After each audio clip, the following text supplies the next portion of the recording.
Simon Ipanjoko.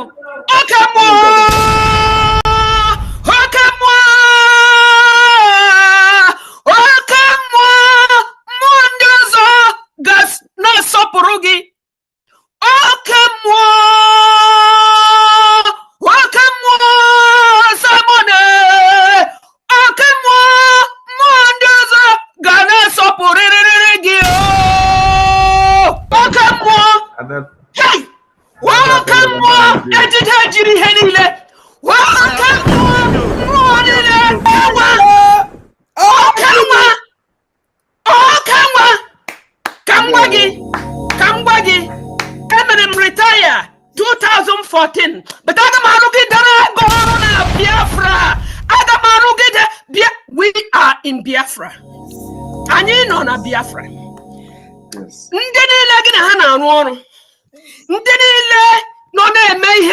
Kemgbe agaram ria pụtala kemgbe kama ahụ adịghị nne m mụ na nne m anọgide na California ma eburu ya n'ụlọ ya gawa gakwuru okike ya ma lọghachi n'afọ a oke mmadụ enwe m okwu achọkwanụ m ka kama achọ m ka ị mara na ịbụ Chineke. You are God. You are.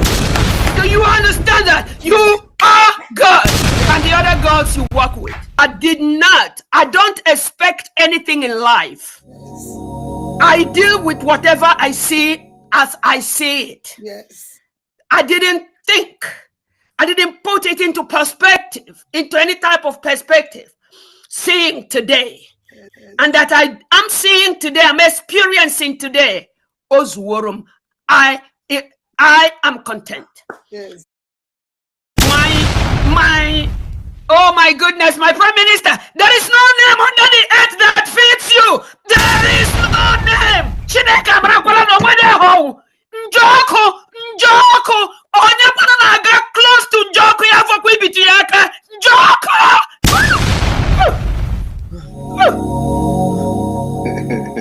Thank you. So right, I continue from there and.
If I tell you some of the updates I'm just seeing now, you will wonder. My goodness me.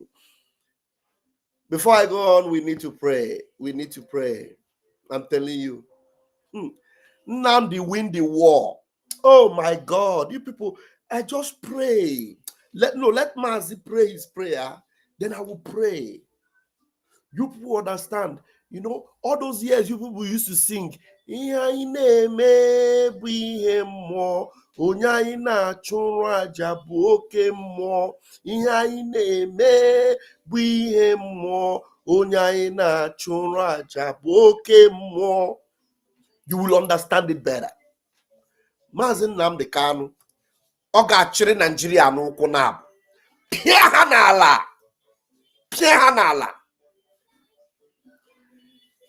Oh my God. If I tell you the expose that is going on against Nigeria now, after Maazị Nnamdi Kanu's unholy, ungodly verdict.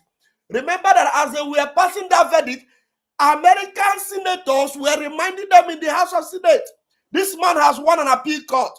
This man has won in United Nations. I've overseen everything about him and said, Nigeria, let him go. I am telling you, Nigeria will now know whether they will fight the whole world because of Maazị Nnamdi Kanu. You people don't know what Nigeria have entered into. And now, for the fact that they bundled him and sent him to Sokoto, that sums it all up. They bundled him and sent him to the enclave of terrorists. Maazị Nnamdi Kanu will prove to them that the God that saved lion from the lion's den, my God, I got Orogishinala. The God that saved Daniel from the lion's den is going with Maazị Nnamdi Kanu to Sokoto. Let us pray.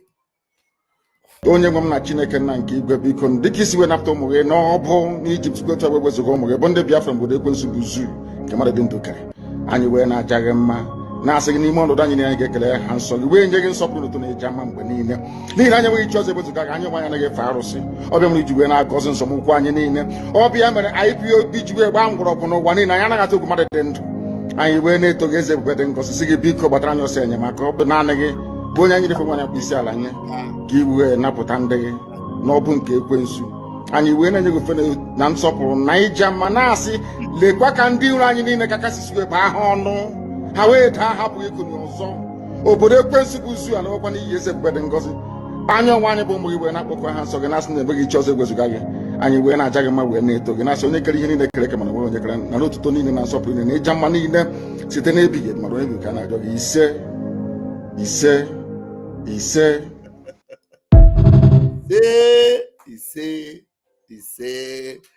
the things are so many. Now, please, can somebody? So God, hold on 1 minute.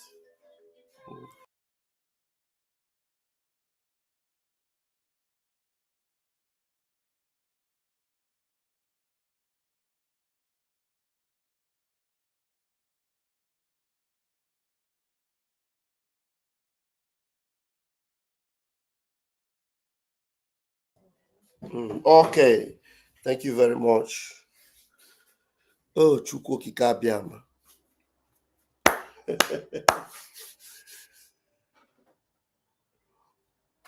O mechiri ọdụm ọnụ n'ime olulu. O mechiri ọdụm ọnụ n'ime olulu. O mechiri ọdụm ọnụ n'ime olulu. O mechiri ọdụm ọnụ, Jehova Jaire. O mechiri ọdụm ọnụ n'ime olulu. O mechiri ọdụm ọnụ, Alpha na Omega. O mechiri Boko Haram ọnụ na Sokoto. O mechiri Boko Haram ọnụ na Sokoto. O mechiri terrorist ọnụ na Sokoto. O mechiri terrorist ọnụ na Sokoto. O mechiri ọdụm ọnụ n'ime olulu. o mechiri ọdụmọnụ isi iyi nke ndụ, o mechiri terrorist ọnụ na Sokoto, o mechiri ọdụmọnụ n'olulu, o mechiri ọdụmọnụ n'olulu, o mechiri terrorist ọnụ na Sokoto. Nigeria emigo ala o, Nnamdi Kanu emerigo. Freedom, freedom is coming, o mechiri ọdụmọnụ n'olulu, o mechiri terroristi n'olulu, o mechiri terroristi na Sokoto, ọ gbachiri ha ọnụ n'olulu, o mechiri ọdụmọnụ Alpha na Omega, o mechiri terroristi ọnụ na Sokoto, o mechiri ha niile ọnụ n'olulu. Men and brethren, Donald J. Trump called Nigeria a terrorist country. He called Nigeria a terrorist country. And then now, you know the worst of it all, he called them a disgraced country. And the one that will shock you now, after Donald Trump heard what has been happening, after Mazin Nnamdi Kanu's rendition, detention, verdict, and all the calamities that have been happening, do you know that the calamities that have happened after Mazin Nnamdi Kanu's ungodly verdict, it has triggered a lot of things, a lot. And Donald Trump, right now, this video is like yesterday evening. Donald Trump is saying that he is very, very angry. And not only will his anger is going to increase because there are more revelations coming out. By the time Donald Trump will now know that Tifnubu entered into an agreement with terrorists, with bandits, by the time Donald Trump will now also know that this Boko Haram government have been paying terrorists, including the bandit governor, former governor of Kaduna, admitting that they have paid bandits over 1 billion. His anger will increase. I'm telling you. Now, do you know, with all this calamity, I was always here warning Tifnubu, telling Tifnubu, the only person that can help you is Mazin Nnamdi Kanu. If you want to do anything, you need to liaise with Mazin Nnamdi Kanu. You don't know what that man is communicating with heaven. You people were planning already to release a verdict on him. As he was walking out of your court, he laid a permanent curse on you. He said, God will punish you now and forevermore. Nigeria have no redemption. Nigeria is gone. Let me show you Fox News yesterday. Fox News yesterday. Donald J. Trump. Fox News yesterday. I don't know if you people are watching. If you are yet to hit the like button, please make sure you hit it. Ignore all the gossipers and the noisemakers. Ignore them. Come and listen to the gospel of heaven. If you know anybody that is watching some kind of gossip somewhere, go there and tap them at the back. Tell them, Vam Vam Vam is preaching. What are you doing here? If you know where any gossiper is, anybody gossiping, making noise and doing no, go there, tap it. What are you doing here? Come and listen to the gospel of heaven. Vam Vam Vam is preaching. Now we are going to hit them below the bed. Now, listen to Donald J. Trump. Fox News yesterday. Nigeria is a disgrace. The whole thing is a disgrace. They're killing people by the thousands. It's a genocide, and I'm really angry about it. And I am really angry about it. I think Nigeria is a disgrace. The whole thing is a disgrace. They are killing people by the thousands. It is a genocide. And I am really angry about it. And we pay. You know, we give a lot of subsidy to Nigeria. They give them money and they use the money to equip terrorists. Tifnubu enter into agreements with terrorists. El-Rufai paying bandits. And do you think Donald Trump is not seeing all the videos? Donald Trump also saw the video where bandits are attending marriage ceremony with their guns. Eh? And when he says he's coming with gun blazing to take care of those terrorists, Nigeria government and all their allies will be making noise everywhere. What are you coming to do? You are coming for oil. You are coming for oil. Listen to Donald J. Trump yesterday. He said he is very, very angry. Sir, repeat it, sir. Nigeria is a disgrace. The whole thing is a disgrace. They're killing people by the thousands. It's a genocide, and I'm really angry about it. And we pay, we give a lot of subsidy to Nigeria. We're going to end up stopping. The government's done nothing. They're very ineffective. They're killing Christians at will. And, until I got involved in it 2 weeks ago, nobody even talked about it. Well, President Trump is reacting today to what we've been covering for a couple of weeks now, but really leaned in with my panel that I hosted at the UN at the request of Ambassador Michael Waltz. And he also invited superstar rapper Nicki Minaj, because she has a pastor who's Nigerian and has jumped into this as an advocate for those under attack. Horrific violence in Nigeria against mostly Christians, and a third mass kidnapping this week alone. So it's getting worse under President Tifnubu over there. In this attack, gunmen targeted a Catholic school just days after that attack on a Christian church. Islamic terrorists in Nigeria. There are now 22 of those groups, including Boko Haram, and some of them are aligned with ISIS. They are targeting Christians and have been for years. Some experts, as well as the president, are saying that the mass slaughter needs to be contained. And you heard him here. The government now over there has to do something about this. I joined U.S. Ambassador Waltz for an event on the crisis earlier this week. I served in Nigeria helping train their Navy SEALs for hostage rescues and to go find these girls. And Harris, it is horrific what is happening to them right now. We were able to get many of them back, but not all of them. And as a father of a daughter, it's just horrific to think little girls, 8, 9 years old, being kidnapped out of their schools and sold into Islamic sex slavery. Senior Foreign Affairs correspondent Greg Palcott has the latest. Greg. Hi, Harris. That's right. More violence in Nigeria. Christians again under fire. A Catholic secondary school in the town of Gwara in northwestern Nigeria attacked by gunmen. Local media says as many as 52 kids were kidnapped. A desperate search involving military and police is on right now. And yes, earlier this week, a Catholic church nearby was attacked. 2 people were killed and 38 worshipers abducted. The ransom per person, $69,000. Thousands of Christians have been killed in recent years there, leading some, yes, to speak of a Christian genocide.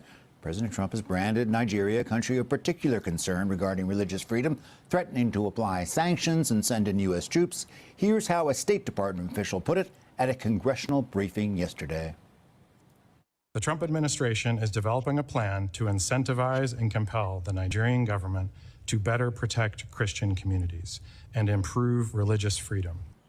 Still, to compel, they are going to compel them. They will be forced.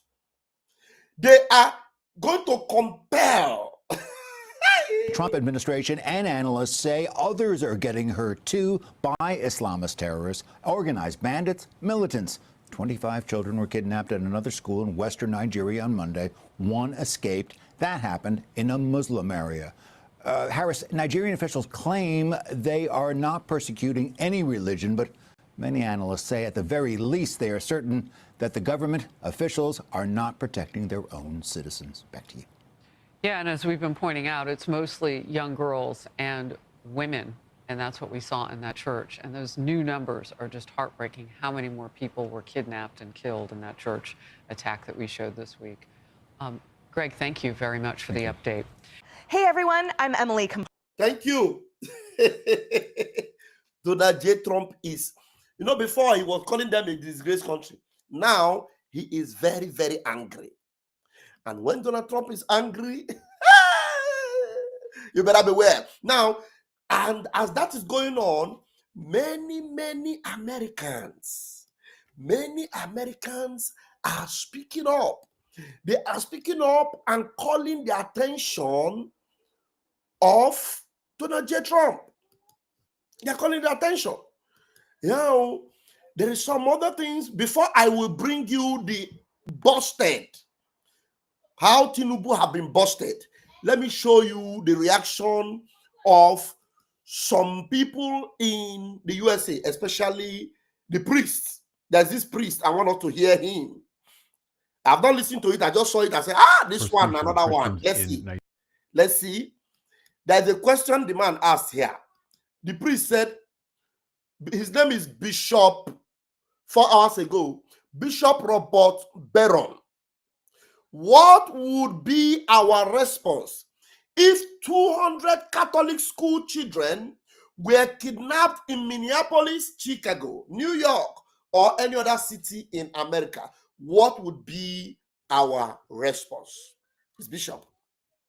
Okay, so let's hear what he had to say. I don't know what he said. I've not listened to it, but I want to believe that a man of conscience would say something that will want to move very fast and rescue those that are trapped in that bondage. Okay, let's listen to him here.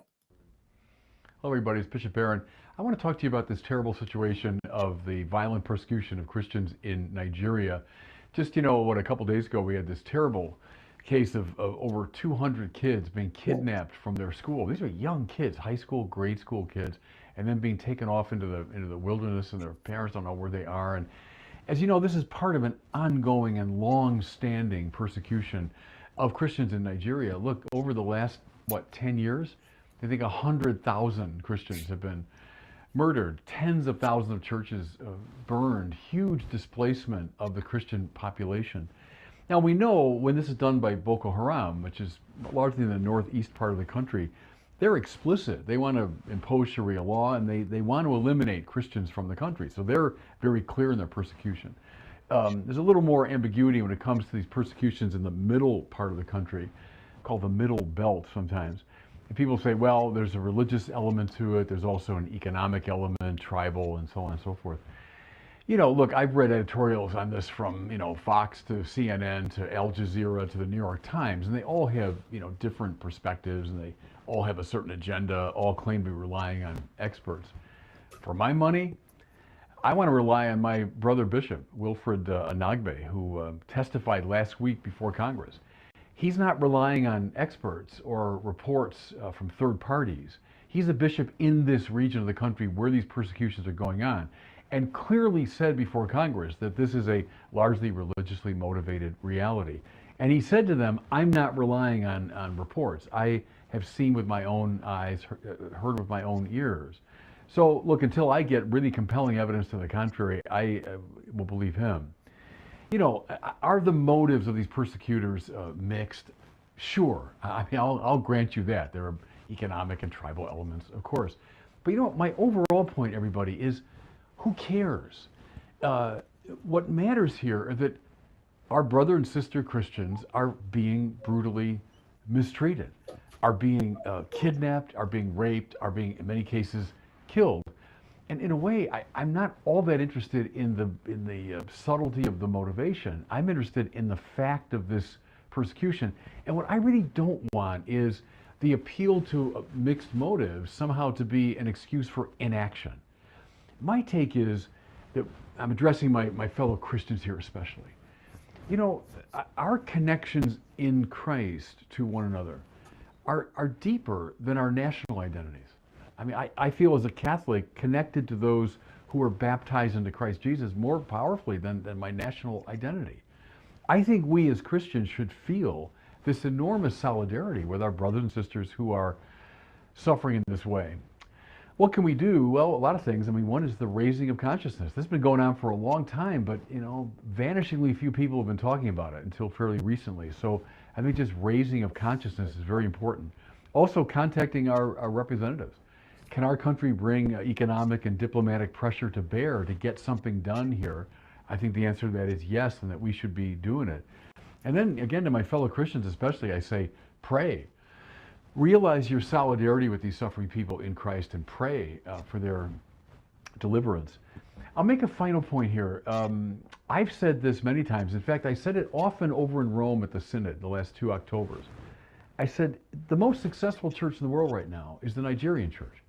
In terms of the enthusiasm of its members, the attendance at Mass, the number of seminarians, it's a flourishing church. I did say too, as a footnote, we were a little too preoccupied with parts of the church that aren't doing as well. I said, let's turn our attention to Nigeria. Let's study Nigeria. Something really powerful is happening there. Well, in light of that remark, am I surprised that that church especially is undergoing a very vicious persecution? No. It's the more successful a church becomes, the more on fire with Christ it becomes, the more it attracts the attention of the enemy. And I'm talking about the enemy, the great enemy of the human race. So let's be aware of that spiritual dynamic. Let's be aware of the suffering of our brothers and sisters. Let's act on their behalf, and let's pray for them. And God bless you. Thank you, priest. Thank you. Hope my voice is coming out. Yeah, that's a Reverend Father there. And I see your comment, Shimon. I've not seen any of them anyway. All those that are, those boo-boo yaya. Anyway, we'll see here. We'll see here. Let's go. Let me show you. There are so many updates. I'm telling you, so many updates. Oh my God, so many updates. Which one is this one? Okay, see this man here. You people remember this man? This man is the Boko Haram founder. The man who in his house we have found Boko Haram people. He's the vice president of Nigeria. When they stole the election in Nigeria, he promised to handle security. I'm going to pray it now. He promised he will be in charge of security. And I want people to be aware that since he took over security, Christians have been massacred. Biafrans have been massacred. Mazi Nnamdi Kanu has remained under the trap of the enemies of Christianity. And I want us to know that the Minister of Defense, the name Matawale, former governor of Zamfara, the one that actually imported terrorism into Zamfara, has no idea of defense whatsoever, has never attended any military school, military training, or defense academy, but he is the defense minister. Why? Because he is an organizer of Boko Haram. So America should take note of this. While they are pressing on and coming to arrange and do the needful, they must know that the people that control Nigeria are Boko Haram. They are the ones that kidnapped Mazi Nnamdi Kanu. They are the ones that gave a verdict against Mazi Nnamdi Kanu, even though Mazi Nnamdi Kanu won in the appeal court, won in the federal court, won in the UN court, won in Kenya court, won everywhere. Yet they passed a verdict against him for life imprisonment for only saying things against this terrorist government. It's just like what Donald J. Trump said, coming with guns blazing against terrorists. You understand? Then Nigeria will say, we will go and attack Trump for saying that thing. What Donald Trump said, I will come with gun blazing. He has not yet come, of course, and he's coming with gun blazing against terrorists. And then Nigeria will say, we are going to wage war against America. Because America president said he will come with gun blazing against terrorists. For word of mouth, no action yet. Okay? All right. So listen to the terrorists founder here when they took power. Let's hear him.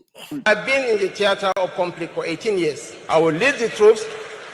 My principal is an economic wizard who transformed Lagos into the third largest economy in Africa. He will concentrate on the economy.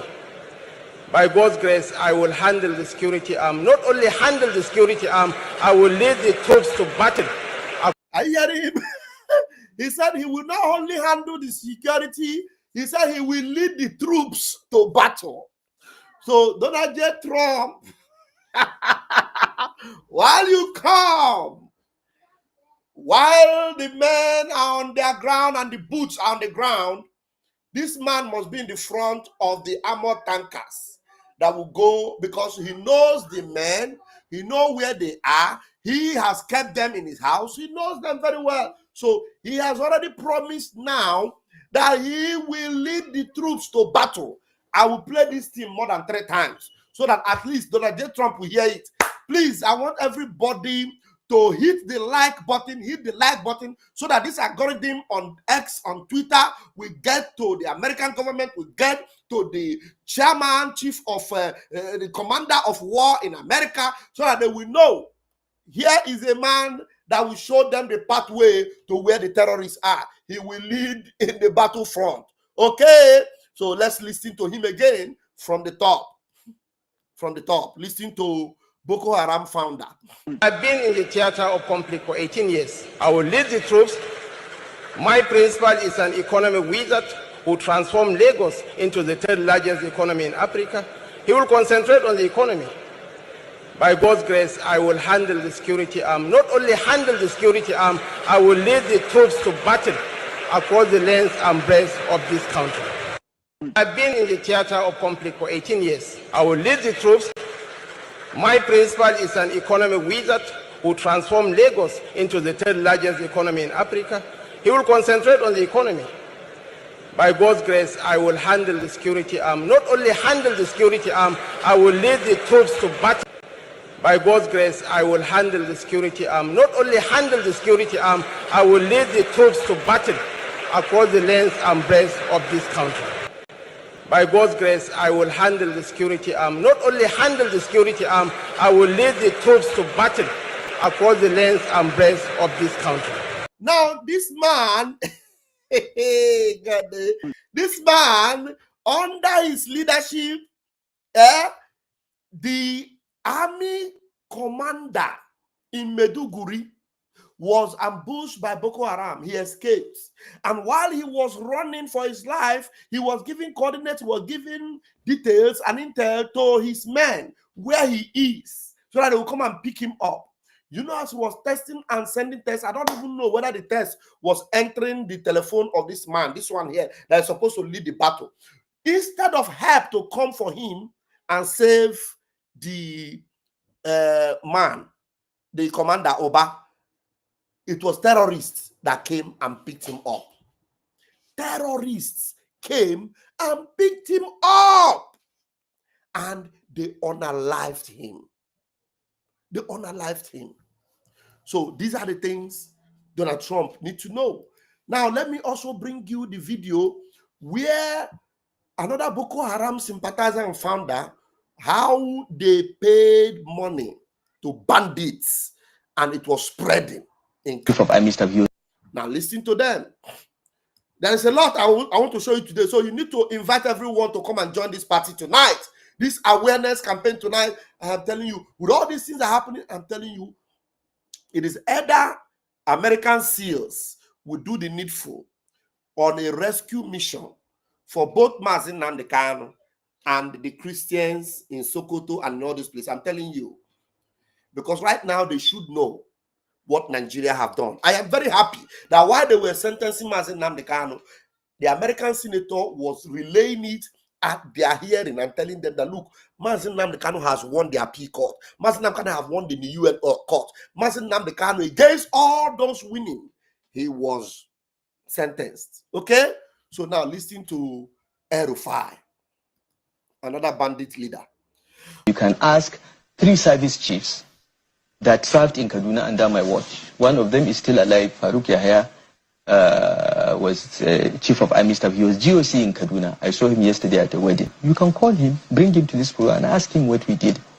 What I will not do, okay, is to pay bandits, give them monthly allowance, or send food to them in the name of non-kinetic is nonsense.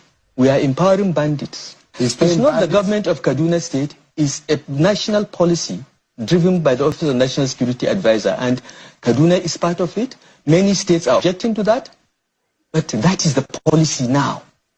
Chase the bandits. That's the new policy. My position has always been the only repentant bandit is a dead one. Let's kill them all.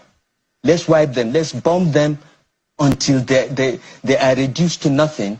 And then the 5% that still want to be rehabilitated can be rehabilitated. You do not negotiate from a position of weakness. You don't empower your enemy. You don't give him money to go and buy more sophisticated weapons. That's why the insecurity problem has not gone away and will not go away as long as this policy continues.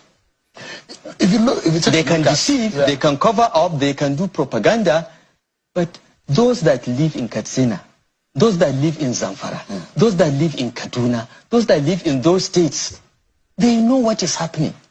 But is that the reason why perhaps you think that there's a slowdown in the attack on schools and kidnaps that we've seen in Kaduna?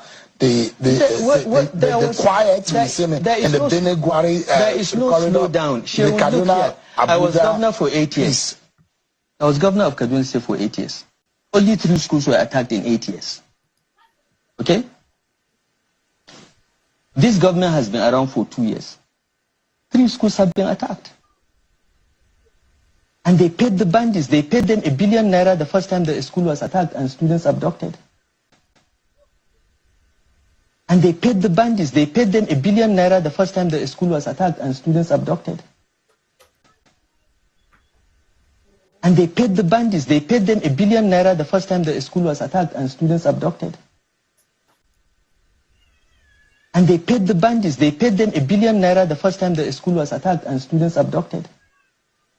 They are paying bandits. They are apologizing to them. They are covering this information. And they paid the bandits. They paid them ₦1 billion the first time the school was attacked and students abducted. Schools were attacked. Students were abducted. Governments in Nigeria were paying bandits ₦1 billion. That's a governor confirming it here.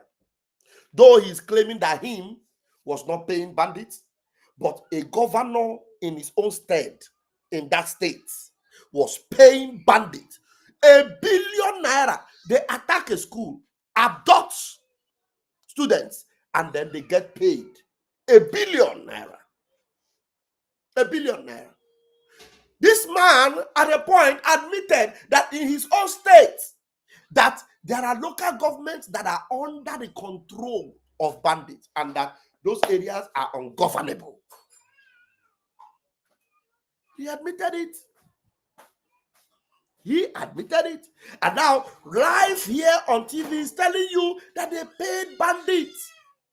They paid bandits $1 billion. I will repeat it as many times as I can.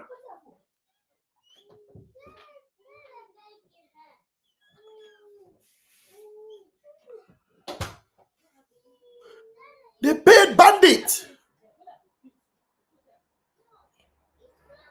They paid bandits. Now let's listen to it again and allow him to finish it. Okay? This government has been around for 2 years. 3 schools have been attacked.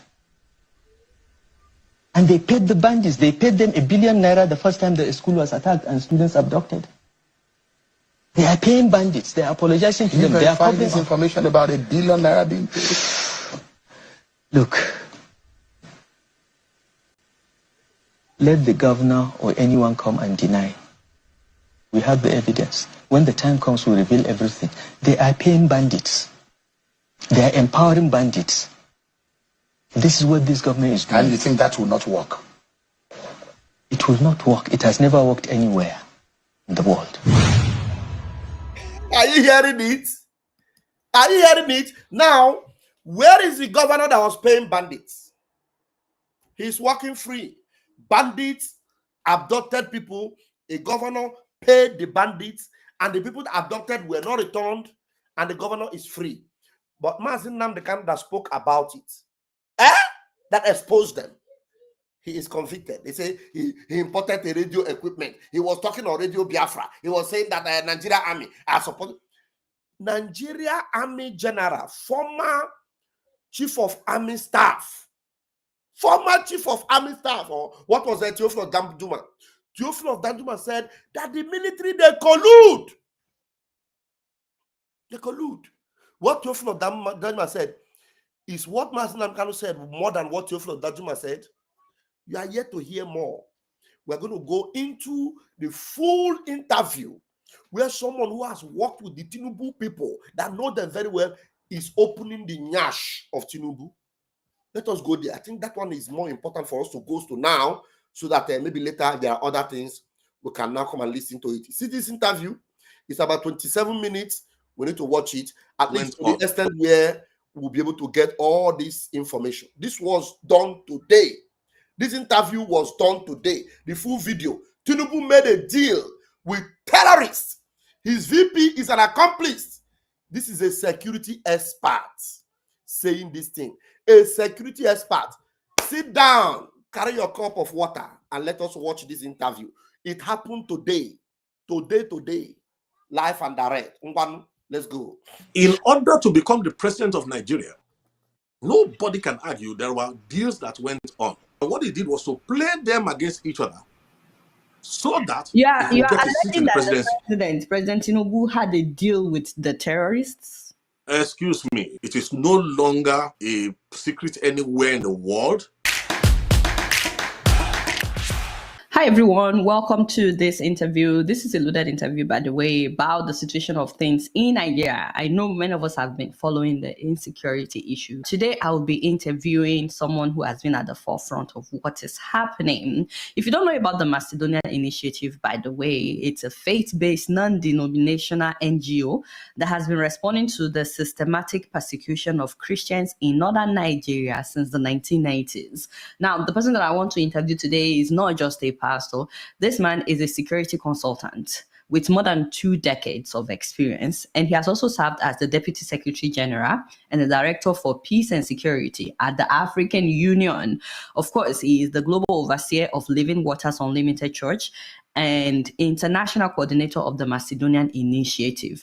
Please help me to welcome one of my fathers, Reverend Ladi Peter Thompson. Daddy, welcome to the show. Thank you so much, Adiola. And let me say quickly that we want to thank God who has given you a platform and a voice to speak in matters of opinion molding and consensus building. I think it's a lofty platform, and I pray you continue to use it well. Thank you. Thank you so much, sir. First and foremost, a lot of people have been asking, what exactly are we dealing with? What is even going on? I want to speak without a shred of doubt right now that what Nigeria is dealing with, it is both an ancient and a modern problem. And it is bigger, including religion, but bigger than religion. This is not an Usman Danfodio narrative. It's a more modern, more deadly, more intelligent Hydra, a supremacist agenda that was perfected by Osama bin Laden when he globalized the global resurgence of religious terrorism. This is not merely a Fulani problem. It's bigger than that. There are at least about 5-6 groups that we are reckoning with. It has a head in education. It has infiltrated our security defense systems. Over the years, it has infiltrated governance. It has infiltrated media. Okay, so thank you so much, Daddy. But I feel like so far you have been speaking in parables. You are not naming. Okay, so you said 5 different heads. You need to put names. Also, you need to give the evidence of all these things that you are saying. I told you it's a supremacist agenda that was designed to use Islam as a cover. That's why for the first 15, 16 years, it was targeted only at Christians first. I told publicly that in the later years, towards the end, when they're about to strike Nigeria completely, they will start killing Muslims as well. So I said that about 10 years ago. You are dealing with something that is global, but has a local face. Its objective is to take the whole of Nigeria, not some of Nigeria. Now, it's going to use Islam and the Sharia to take Nigeria. All over the world, its tactics are different. Who is trying to take Nigeria? Now, let me put it for you like this. The architecture for the intelligence behind this thing is more than the local intelligence. but they have contacted local actors.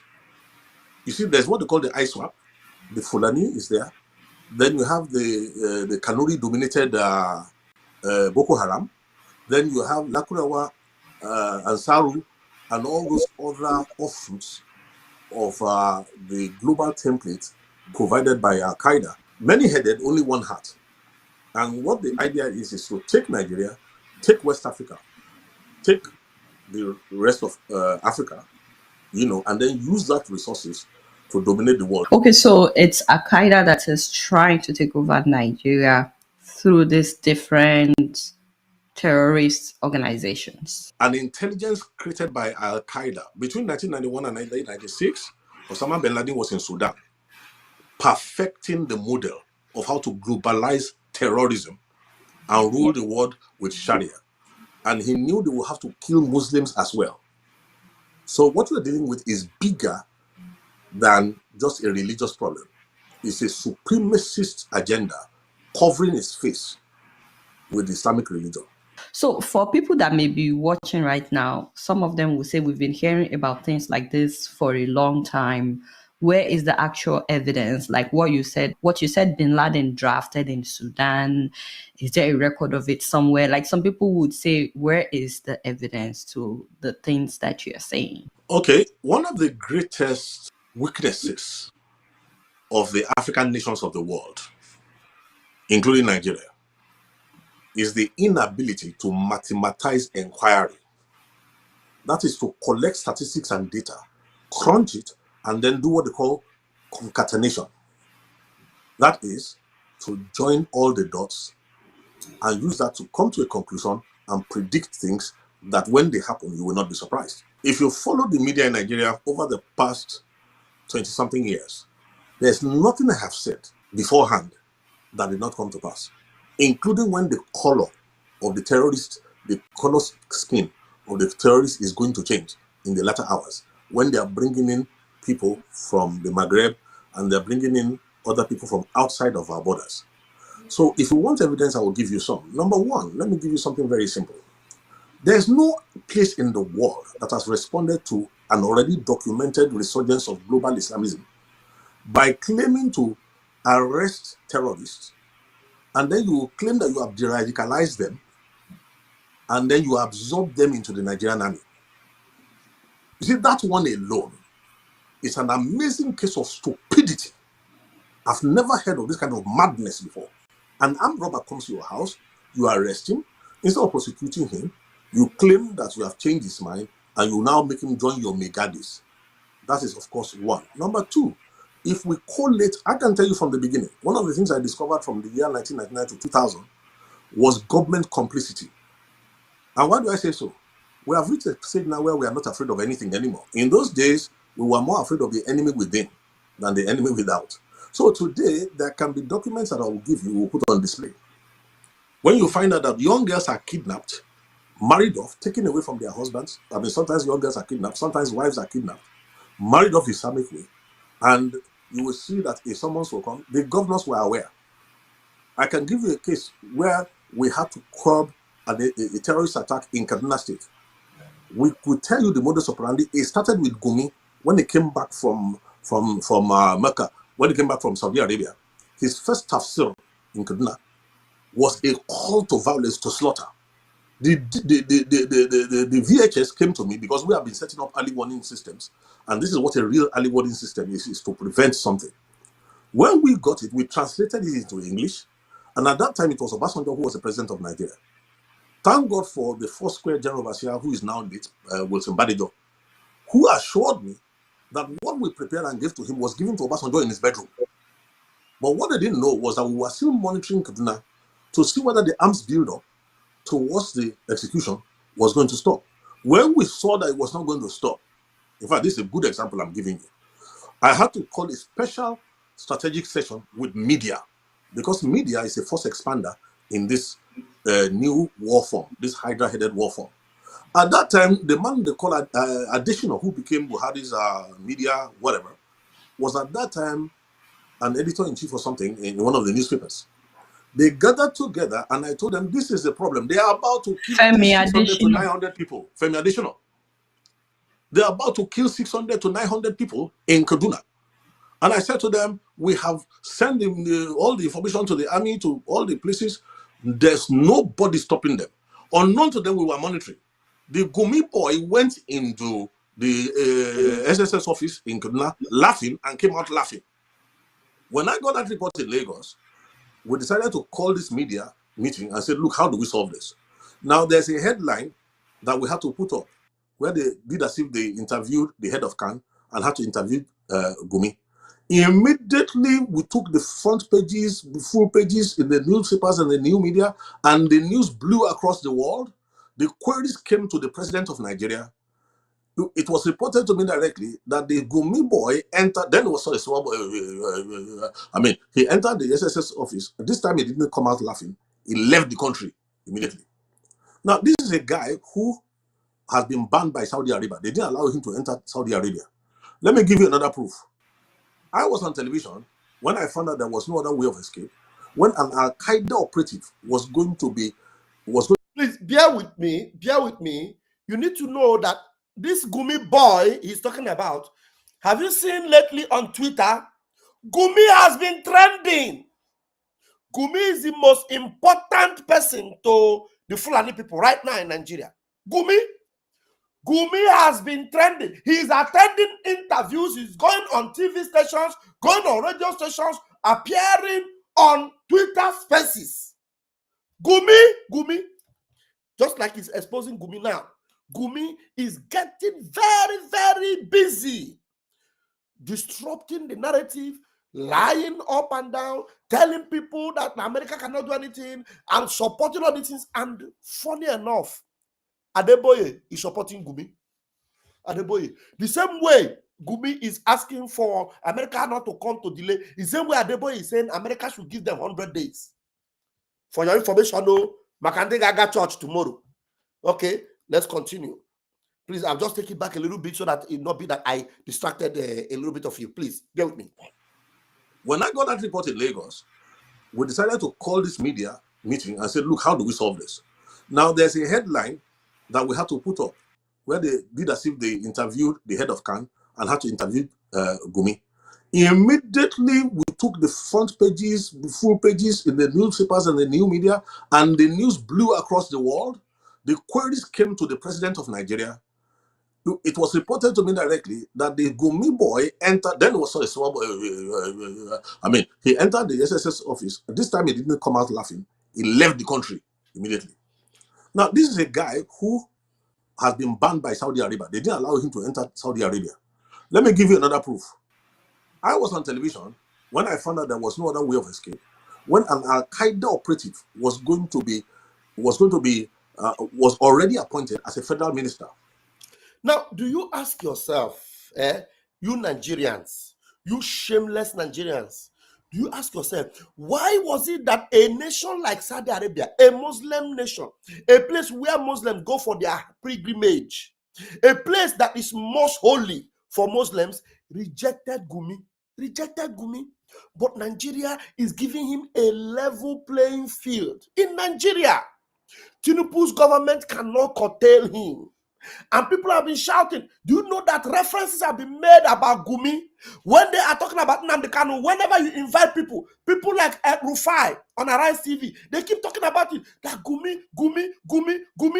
Do you know, even after Arise News, we now put Gumi and Nnamdi Kanu on both sides of comparison, they will still invite the Gumi and interview him. And the Gumi will have some audacity to be talking. Somebody that Saudi Arabia considered to be someone very dangerous. Saudi Arabia banned him. Banned. They banned him from coming into Saudi Arabia. He's a threat in Saudi Arabia. But in Nigeria, imagine Saudi Arabia that has security. He's a threat there. But in Nigeria, he's a free man attending to interviews and giving instruction and directives to the government. In fact, negotiating on behalf of Nigeria government, working for the Nigeria government. That's what you are up against. Has been banned by Saudi Arabia. They didn't allow him to enter Saudi Arabia. Let me give you another proof. I was on television when I found out there was no other way of escape, when an Al Qaeda operative was already appointed as a federal minister in Buhari's government. And I question Do you mind naming that minister? What's his name? Something. Issa Pantami. Issa Pantami is his name. Al Qaeda. Issa Pantami. Let me hear him say Buhari's government. And I question. Do you mind naming that minister? What's his name? Something. Issa Pantami. How do I know? I supervised an evacuation in 2004 when a young Christian was slaughtered in the mosque of ATBU. That's Abubakar Tafawa Balewa University. Okay? Now, when we supervised that, it was this Pantami who was a lecturer in that university at that time, who put a fatwa on certain students because they preached the gospel to Muslims in a university. And at that time, when they killed that boy, we had to go and evacuate the others whose names I spoke to them recently. They are still afraid till now. The young guys brought them into Lagos. We made arrangements to take them into other countries where there's better respect for human worth. And then Sunday Achi was the name of the student who was murdered. Okay? At that time, for you to know how this thing works, there was a bishop who was working with the Obasanjo government who went to arrange for the burial of this boy. And when I said, let us make it an issue, they at that time were cooperating because they didn't realize how dangerous this Hydra is. Later, that Hydra attacked that bishop, almost killed him, finished his secretary. Fortunately, they couldn't catch his wife. They maimed him. And today, he's one of the forefront advocates who has realized how dangerous this thing is. I could easily give you many more examples. One of the former head of states who was claiming that there was nothing in his time, I was at a meeting with him in his home in Ota. When he gave me his own version of what he believed was going on, I said to him, sir, during your government, they were already building up more and more, infiltrating more and more. I said, do you remember a meeting you went to have in northern Nigeria when this thing started? When you left, they slaughtered every member of the family that entertained you. I said they were sending you a warning to back off. Now, some years later, he went for a security meeting outside Nigeria, and I think when they showed him the build-up of what is coming into Nigeria when the final phase comes. Look, the Nigerian army in totality, everybody knows what the number is. The last time they engaged the BH on 3 war fronts, it took almost 2.5 weeks to overcome. So everybody realizes that if you think the Nigerian army can withstand a combined forces of what ISWAP has planned in the future, what is working for us right now is very simple. Nigeria is 220 million people strong. The number of all these people who want to swallow Nigeria, they are not even up to 450,000. Now, the strength of this is, let me break one nonsense that is going all around. And this is what we have to be careful to counsel the US government about. Anybody who looks and thinks that the Fulani is a primary problem is a joker. The Fulani is not the primary problem. All the combined forces of all these people is not up to 400 and something million. Now, is it this ill-educated... 400 and something thousand.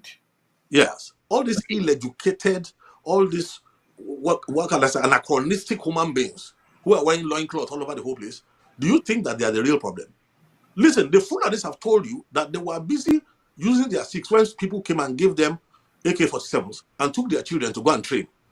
Why don't we realize that it's the intelligence that is arranging logistics, that is arranging safe passage for them? I have boys in the army. We used to pray for them. When they locate the enemy position in the Nigerian army, a signal comes from Abuja that they should not attack. The signal will be delayed. After 3 hours, they tell them, now go. The Boko Haram will have left that place. So what more proof are do we you need? saying that the Nigerian... Are you hearing it? Are you hearing it? Oh my God. Whenever the army locates this signal and know when to attack, they will tell them, don't attack. Allow the Boko Haram to operate. When they finish operating, oh my God. Comes from Abuja that they should not attack. The signal will be delayed. After 3 hours, they tell them, now go. The Boko Haram will have left that place. So what more proof are do we you need? saying that the Nigerian government is involved in what is... What are you saying? Even Jonathan, before he left, openly said they are in my cabinet. Look at it there. It's written, Boko Haram has infiltrated my government, says Jonathan. Look at it. Look at the post there. Are you need. saying that the Nigerian government is involved in what is What are you saying? happening? Even Jonathan, before he left, openly said they are in my cabinet. Look, this thing has been known to collapse nations from within. So there's nothing new about what is going on in Nigeria. It's just like the architecture of thought. I would rather speak to the younger generation, the digital generation who understand programming. Because it looks as if the older generation don't have what it takes, don't have the understanding to acknowledge that there's a problem here. Exactly. And let us come squarely. My eyes are on the president of Nigeria. But the thing is that, sir, this younger generation you want to speak with, Tifnubu have selected some of them. He's using his son, my pastor.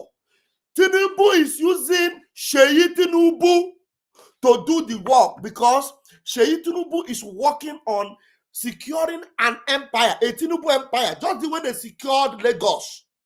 That is why Tifnubu will send his daughter to go and be in charge of the market women in Benin. Tifnubu will send his daughter to go and be in charge of the market women in Kano. Tifnubu will send his daughter.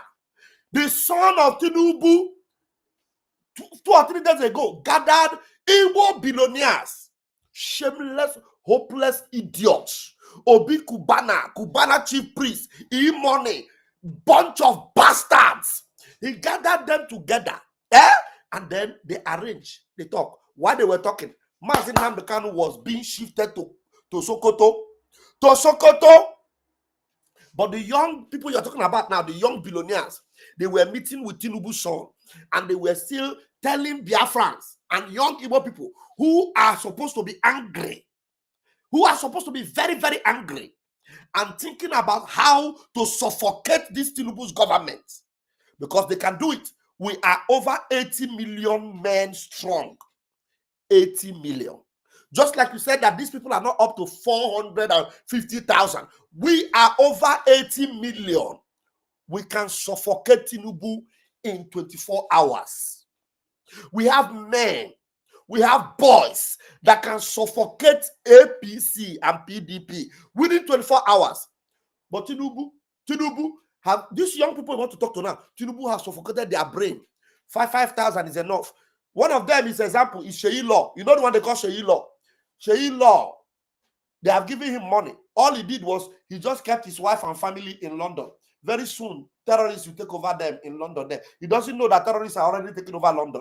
He is busy fighting for Tinubu in Nigeria, not knowing that where his wife and children are, they are also under threat. Do you understand? So these young people, sir, they are also gullible. Most of them have been taken over. That is why we must continue to talk.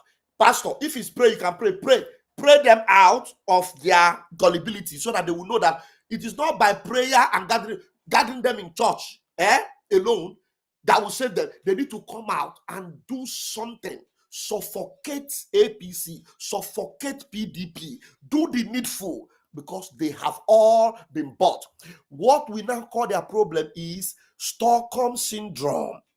The person that comes to save them is the one they attack and they call names. Simon Ekpa came after they kidnapped Mazin Nnamdi Kanu. They gathered together and say he is working for Nigerian government. In Finland, they did all they did, and then they gave him a verdict of 6 years, of which by the grace of God is coming out soon. Now Mazin Nnamdi Kanu follows suit, and some of them are writing on Twitter, hey, what did he do? He did it. Most of the young people, because you know what? They are getting stipends. Some of them are collecting 20,000 every month just to come on Twitter. As far as they can open 5 Twitter accounts. When I'm talking like this, they will be on the comment section writing and commenting. Shut up! Oh, you be a fraud! Oh, you did this.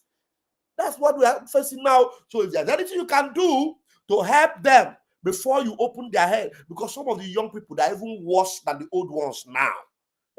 Tinubu is doing a very dangerous job with his son and with all these content creators and all these social media influencers.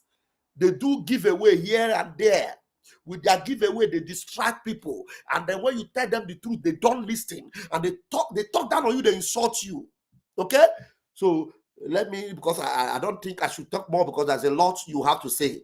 So let me allow this man to continue. Openly said they are in my cabinet.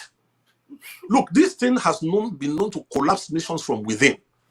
So there's nothing new about what is going on in Nigeria. It's just like the architecture of thought. I would rather speak to the younger generation, the digital generation who understand programming. Because it looks as if the older generation don't have what it takes, don't have the understanding to acknowledge that there's a problem here. And let us come squarely. My eyes are on the president of Nigeria. He needs to be careful. Yes. Listen to me. I have nothing against him personally, but I can tell you something that is very, very clear to anybody. Now, he is an astute, consummate politician, but he doesn't realize that there's a global problem that he's dealing with. In order to become the president of Nigeria, nobody can argue there were deals that went on. And in essence, what he did was that he, more than anybody else, realized that there are many factors to the Hydra. In terms of the kinetics, apart from the Fulani, the Boko Haram, the ISWAP controlled, Ansar, Lakurawa and Co. And what he did was to play them against each other so that You he are could get his seat in alleging the that presidency. President Tinubu had a deal with the terrorists? Excuse me, whether we like it or not, it is no longer a secret anywhere in the world that. So, but what's the evidence? Some people will say that. Okay, let me give you talk. Let me just give you. Let me throw you one quickly.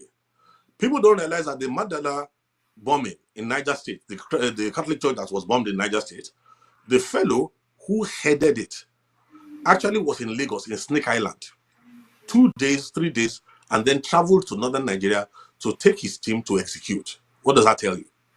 Now, when he got into police custody, he was arrested and he miraculously escaped. When he escaped miraculously, where was he rearrested? Where did he take up refuge? He took up refuge in the lodge of a serving high-placed government official from Borno State, who happens to now be who? The vice president of Nigeria. So what am I talking about here? Tinubu is one heartbeat away. You see, I feel sorry for him. In a way, we need to protect President Tinubu's life. He may think he has the guts to face these people, but I can tell you something, he has totally misread the size of the problem in which he has gone to double his hands. Okay, These so people, you said a lot of things. These are serious allegations. Please, don't even bother. I'm the one talking. We are, listen, Yes. we are the circumcision. We worship God in the spirit. We rejoice in Christ Jesus and we have no confidence in the flesh. I'm a statesman. We worry about the generations to come. I'm not worried about the next election. Woo! There's nothing I'm saying that cannot be substantiated, not only within Nigeria, but globally. So let nobody deceive themselves. He's so-called, look, why do you think the federal government is trying to deny an evident truth? And all these people who have collected 30 pieces of silver, all these people speaking from two sides of the mouth, who are just shifting positions like the mendacious president that we have, why do you think they are going on like that? Because there's a plan.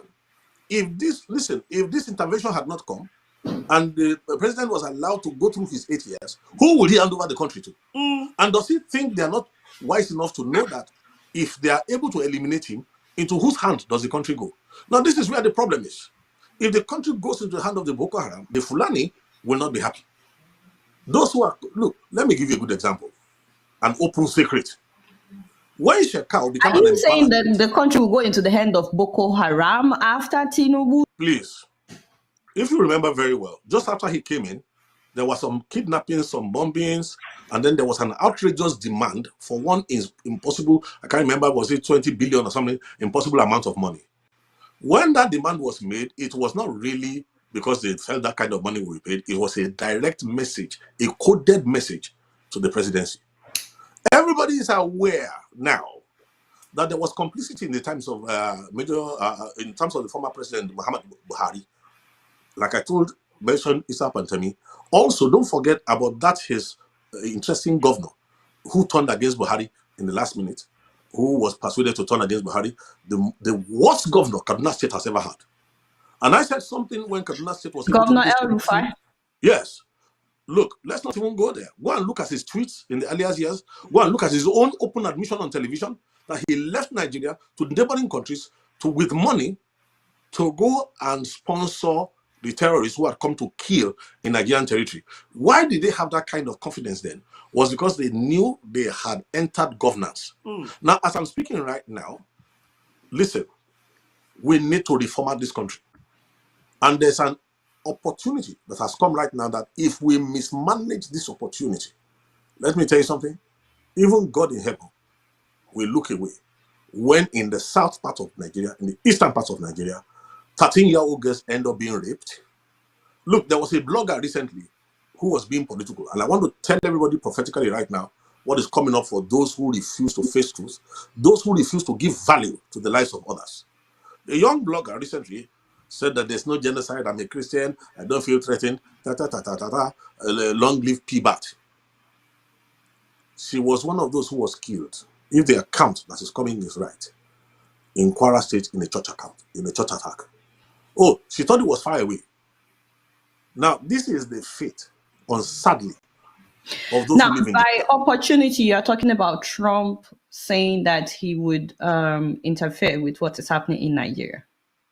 Well, I prefer the word intervention, and let me put it for you like this. For any godly-minded person, the declaration of Nigeria as a country, a CPC, that Country designation, of concern. Yeah. yes, that designation is a human designation. What we should worry about is that God in heaven himself had already declared Nigeria as a country of particular concern. Hey! Chineke Namle. Are you hearing it? Exactly the same thing Mazen Nnamdi Kanu has been saying. You know, before Donald Trump even designated Nigeria the first time, Mazen Nnamdi Kanu, what does he call Nigeria? Nigeria obodo Chineke nna ga-ala n'iyi. Obodo Chineke nna kpọrọ asị. Obodo ga-emi ala. Do you remember that Mazen Nnamdi Kanu have already given the counsel of God concerning Nigeria? And this one is coming from a pastor that even before Donald Trump gave that designation, that even God in heaven have given Nigeria a country of particular concern. I want this man to repeat it again. And then you, now within your subconscious, even with the prayer, I've been praying with Mazen Nnamdi Kanu every day. You will now admit with me that it is the same thing Mazen Nnamdi Kanu has been saying. And that's why Nigeria hated him. That's why Nigeria government wanted him dead. But the God that kept Daniel alive in the lion's den, that same God will do the unthinkable, the God that made a way through the Red Sea, the God that created impossibilities in the wilderness. That same God is the one that Mazen Nnamdi Kanu calls upon. He's the one that revealed to Mazen Nnamdi Kanu. He's the one that told Mazen Nnamdi Kanu, look, this Nigeria, I am done with it. Mazen Nnamdi Kanu considers Nigeria to be a closed chapter. And if there's anybody that likes to listen, they would have listened to him. And think about how, like Tifnubu should have think about how we will secure Oduduwa. And then think about how he will be able to help the Middle Belt secure their own end. And think about how Arewa will be able to secure their own territory. Because this thing is deep, very, very deep. A man of God is saying it. And I want him to repeat it again. Because, Pastor, help us. Christian, I don't feel threatened. Long live P-Bat. She was one of those who was killed. Hey! If the account that is coming is right, in Kwara State in a church attack. Oh, she thought it was far away. Now, this is the fate, sadly, of those now, who live in by opportunity, you're talking about Trump saying that he would interfere with what is happening in Nigeria. Well, I prefer the word intervention, and let me put it for you. Now, you see, this our sister, sorry to say, I appreciate, what she's doing now. She has done a lot. Even with Ezekiel, that's how much she did a lot. But I know that, sister, please, I appreciate I'm using your content to bless our people. I know you don't like Trump. You don't like him, I know. But please, try and understand. Trump is not interfering.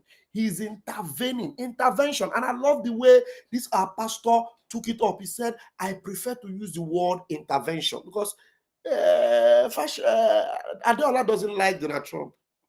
Just like our brother, Mazi Shore, doesn't like Donald Trump. I know that. There are so many people that don't like Donald Trump. But Donald Trump is an instrument of heaven. Like him or not, he will do the work that heaven called him to do. And you're not liking him, cannot stop him. He is a messenger of heaven. It's an intervention, not interference. And I love the way this our pastor here took it up to respond to you. She was one of those who was killed, if the account that is coming is right, in Kwara State in a church attack. Oh, she thought it was far away. Now, this is the fate, sadly, of those now, who live in by opportunity, you're talking about Trump saying that he would interfere with what is happening in Nigeria. Well, I prefer the word intervention, and let me put it for you like this. For any godly-minded person, the declaration of Nigeria as a country, a CPC, that designation, yeah, yes, that designation is a human designation. What we should worry about is that God in heaven himself had already declared Nigeria as a country of particular concern. Listen, according to prophecy, Nigeria is supposed to be the trigger of a global move of revival. Then the other side too decided that Nigeria must become the epicenter of the next greatest satanic attack against the entire world. So the destiny of Nigeria is what we're fighting for. Look, the corruption in Nigeria, I gave an interview when President Tifnubu entered, and I did remember saying that it would not be an honor for anybody to serve in this dispensation.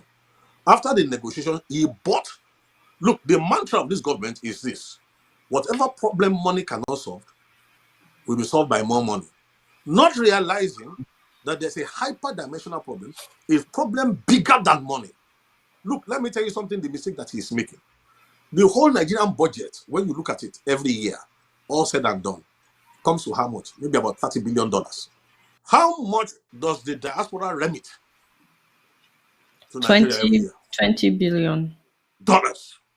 Yes, So, sir. when you hear Nigerians, you see, when poverty has been weaponized against a nation, people cannot think anymore. The older generation have been reduced by the weaponization of poverty. So, look, thinking is an expensive thing. So, it's not easy. Don't blame the average Nigerian. Okay. People are susceptible to money. So, Daddy, before we round up, you've said a lot of things. Are these things that you can defend, like the allegations about the president, the vice president being part of, the Boko Haram? In whose house was Kabiru Sokoto? In whose home was Kabiru Sokoto hiding before it was picked up? Please, if not for global interference in Nigerian affairs, we are ready 90-something% to the day of doom. So if we like, let us miss this opportunity. All those talking from the same different sides of the mouth, they will soon know what it is that we are dealing with. Exactly what do you want the US to do? Very simple. There are 4 sets of people who are talking to us in the US. Number 1, those who are genuinely concerned. All right. Number 2, we have those who are looking for government appointments. Number 3, in the US, looking for government appointments in Nigeria. Looking for government appointments in the US. They are careerists. Trump's administration. Then there are those who know that money, US dollars, follows policy. So if not for Trump, they will not be speaking up. They're there. And then there's a last set of zealots who are so zealous that they reject God's wisdom.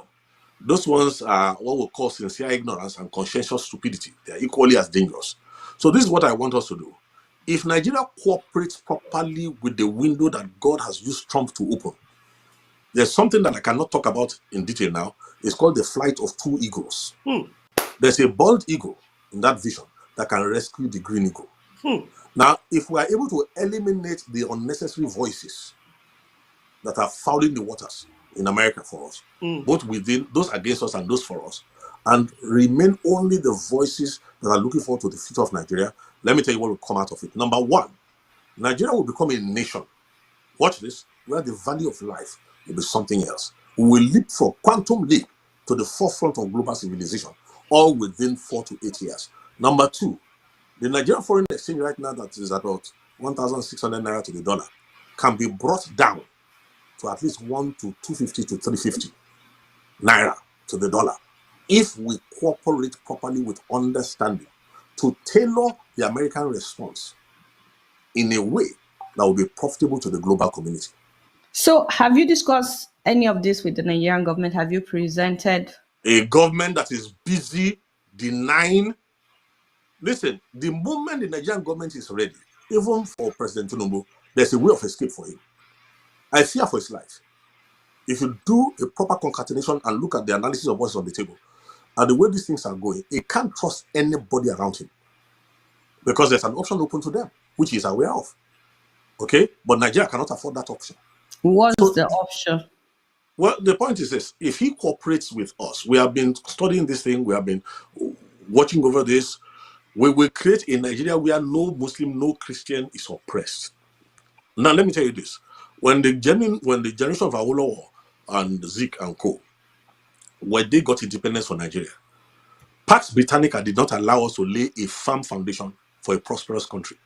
The divide and rule included religion. Now, this opportunistic hydra created by Osama bin Laden is using that opportunity. Now, if only Tinubu will cooperate, I will tell him that the first friend of Nigeria in America, first of all, in the olden days, was a man called Frank Wolf. Next is Chris Smith, Congressman Chris Smith. After him, we want to thank people like Louis Gohmert, we want to thank people like Ted Budd, Peter Ricketts, we want to thank people like Josh Hawley, we want to thank people like James Langford, then Ted Cruz. But most of all, this is better than any Nobel Peace Prize. We need to thank God for the two tweets that Donald Trump, they are prophetic. So, but since Trump said that he was going to get involved, the killing has actually gotten worse, and the government is not doing anything, really.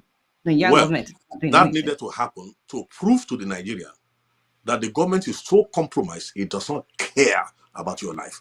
All it cares about is to win the next election, which will be the last election that is really democratic in Nigeria. This is a lot for people to digest.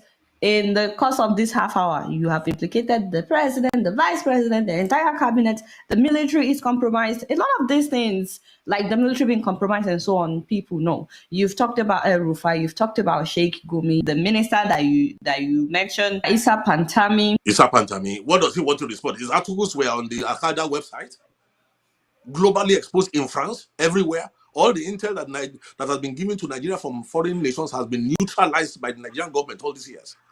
Now, you need to know that this is the same Issa Pantami. Well, anyway, people will not even want me to say this because it's not important. People like FFK, Femi Fani-Kayode. If you see where Femi Fani-Kayode is praising this man, Issa Pantami, he calls him my brother, my own brother, a non-terrorist, Al-Qaeda agent. Issa Pantami. That man. And do you know, he was the Minister of Communication. Through this man and his ideology, most of you Christians, all of you, they have your data. But that thing they call NIN. Is this man that initiated it? It's not as if NIN is a bad thing, no. But he didn't do it for the development or to have data. Because he did it to use it to favor the terrorists. NIN is not because he want to use it for security.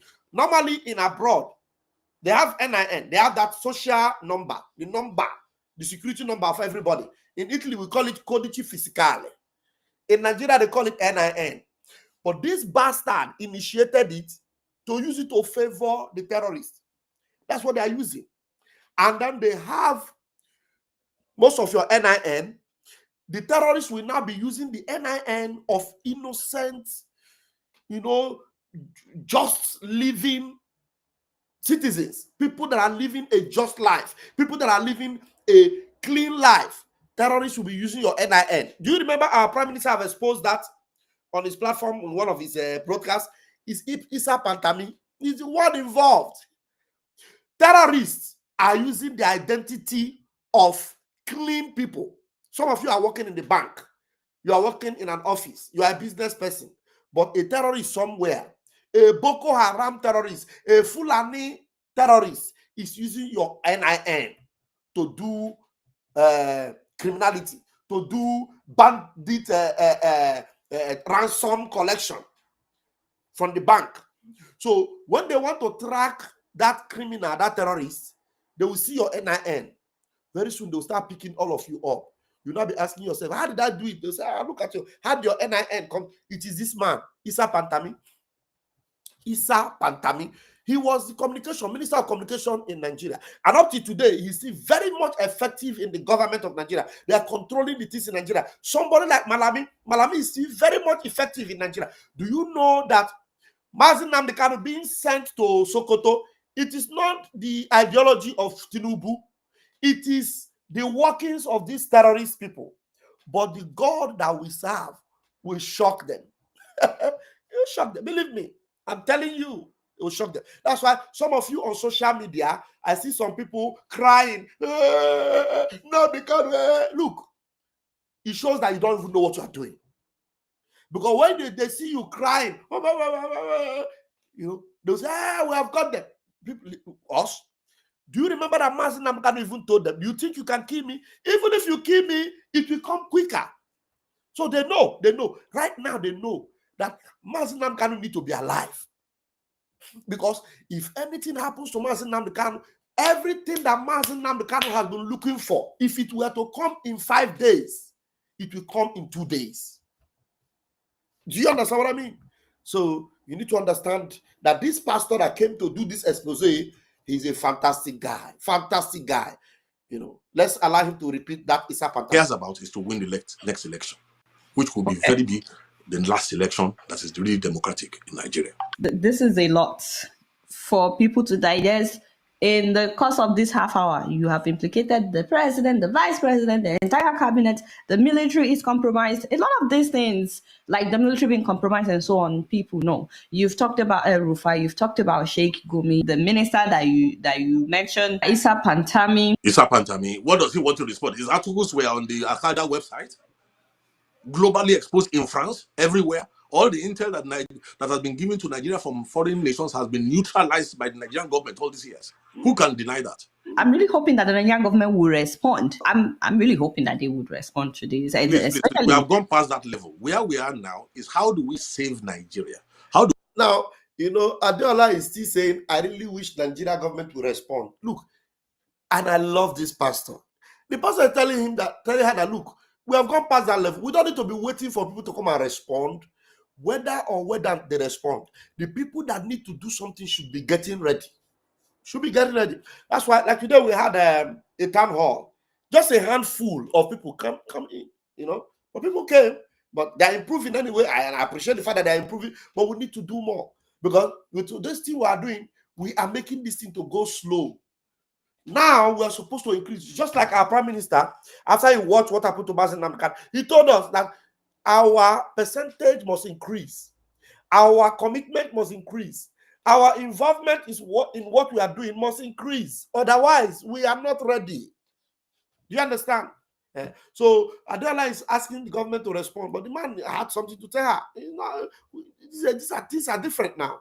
The military being compromised and so on, people know. You've talked about El Rufai, you've talked about Sheikh Gumi, the minister that you mentioned, Issa Pantami. Issa Pantami, what does he want to respond? His articles were on the Al-Qaeda website, globally exposed in France, everywhere. All the intel that has been given to Nigeria from foreign nations has been neutralized by the Nigerian government all these years. Who can deny that? I'm really hoping that the Nigerian government will respond. I'm really hoping that they would respond to this. Please, we have gone past that level. Where we are now is how do we save Nigeria? How do we salvage the nation? How do we create a future for all our children across the entire nation? Don't let the blood of the people who have been slaughtered through the years, more than 20-something years, we should not let their bloodshed be in vain. Unmerited suffering is often redemptive, and that's the way we should go now. Thank you so much, Reverend Ladi Peter Thompson, for your time. I truly appreciate you coming on the show. Thank you so much. Pleasure is mine. God bless you. Wow. Thank you, Adeola Fayehu. Yeah, credits to Adeola Fayehu. This is a massive interview, massive. A round of applause for you and the Spirit. Thank you so much. We still have another interview we're going to listen to. Well, not interview anyway, but analysis. We need to listen to another analysis coming from our brother Don Azar. But before we go to Don Azar, there's something I want us to listen to. I think I sent this in. Okay, I want us to listen to this young man. He said a lot here. So General Oba actually is. So General. Hold on, sir. Yeah, this guy, his analysis on how General Oba was assassinated. It is something I needed to show you guys. No, this one, no. Let's see this, no. Let me see. Okay, I think this is better. Like this, it must be obviously better, yes. This one, okay. So let's go. Let's listen to him. The name of this guy is Justice Crack. Justice Crack, credit to you for this. Thank you for what you do. So General Oba actually escaped the terrorists, sent his location to army, his colleagues, to come and pick him up. And the terrorists came to exact that location he sent to the army and killed him there. Now the question is, who sent that location to the terrorists? Was this an assassination or was it an ambush? Even if it's an ambush, who leaked that operation to the terrorists? Wait, let me explain. So a few days ago, a Nigerian general, Oba, was killed, ambushed with his men. And the military released a statement stating that General Oba was saved, that he came back to the barrack. Now later, the bandits now released a statement. They released a video documentary on how they killed General Oba. Now later, a chart is now revealing on how General Oba escaped and sent his location to his colleague, the military, to come and pick him up. Now, that exact location he sent to the military, the bandits or the terrorists came there direct and picked him up and killed him. They came there.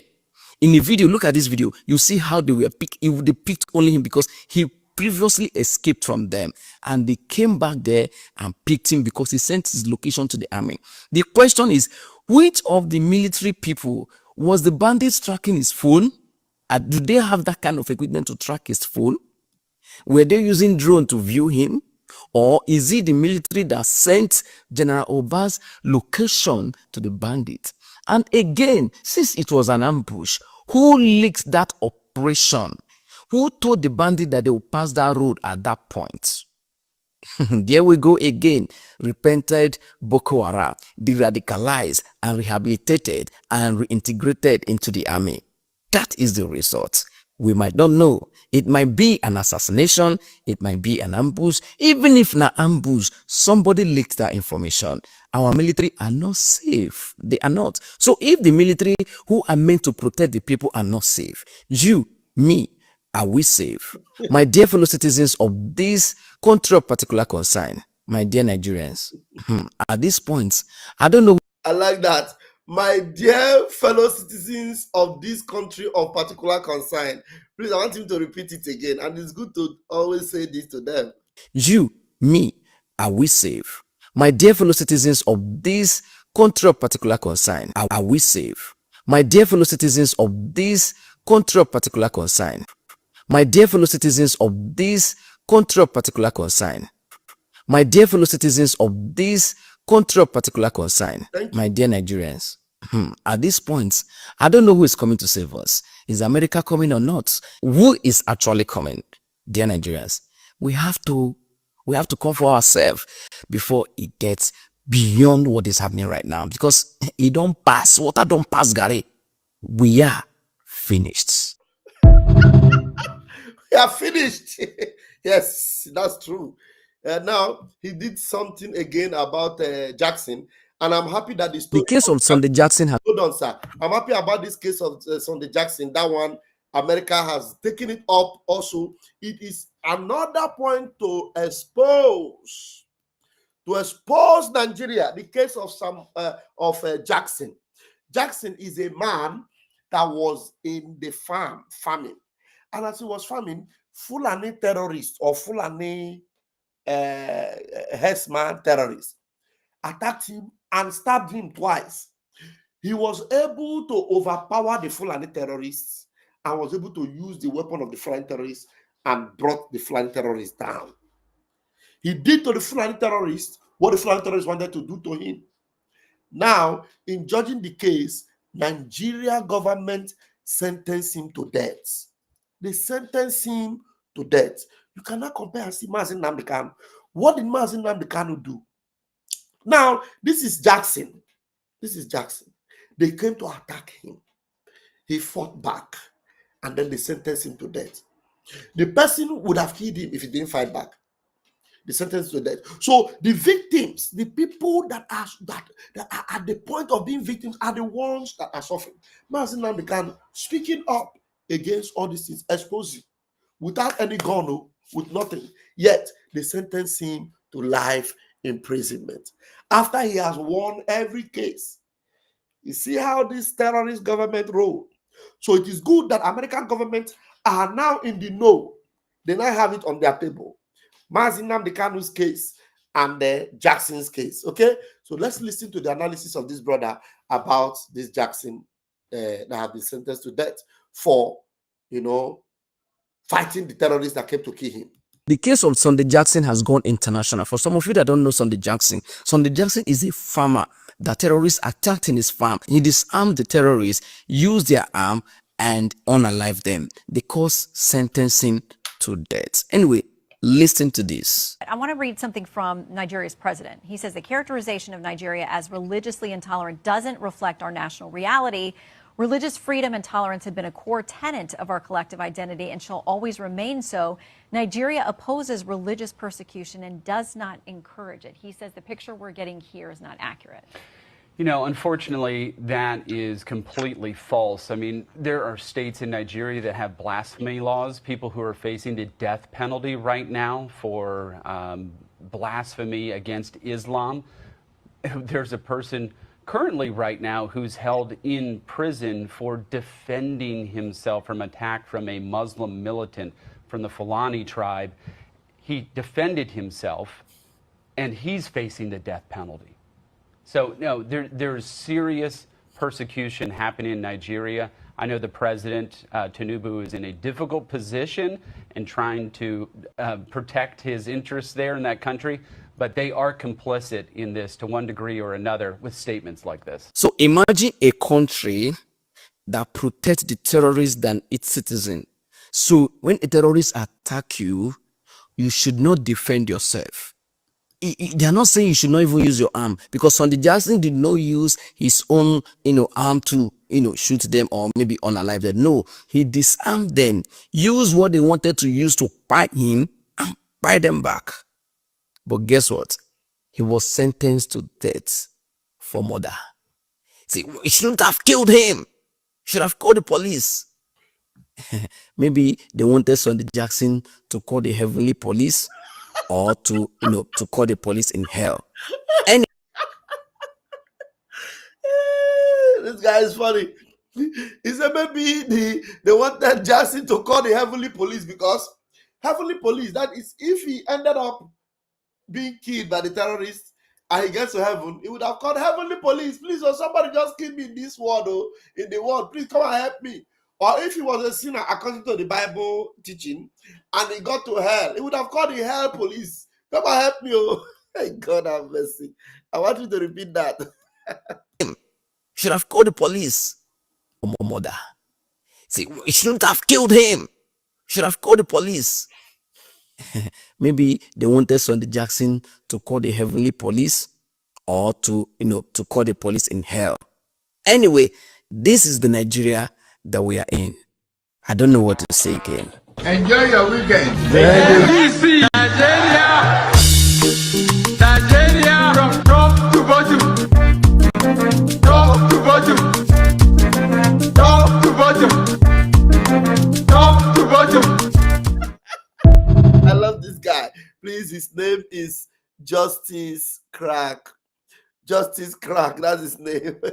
Somebody say, what a country. It's Mark. They say, what a country. Honestly, what a country indeed. Other country indeed. This is really absurd, believe me. Yeah. But now we are going to listen to Don Azar in a minute. Just 1 minute, guys.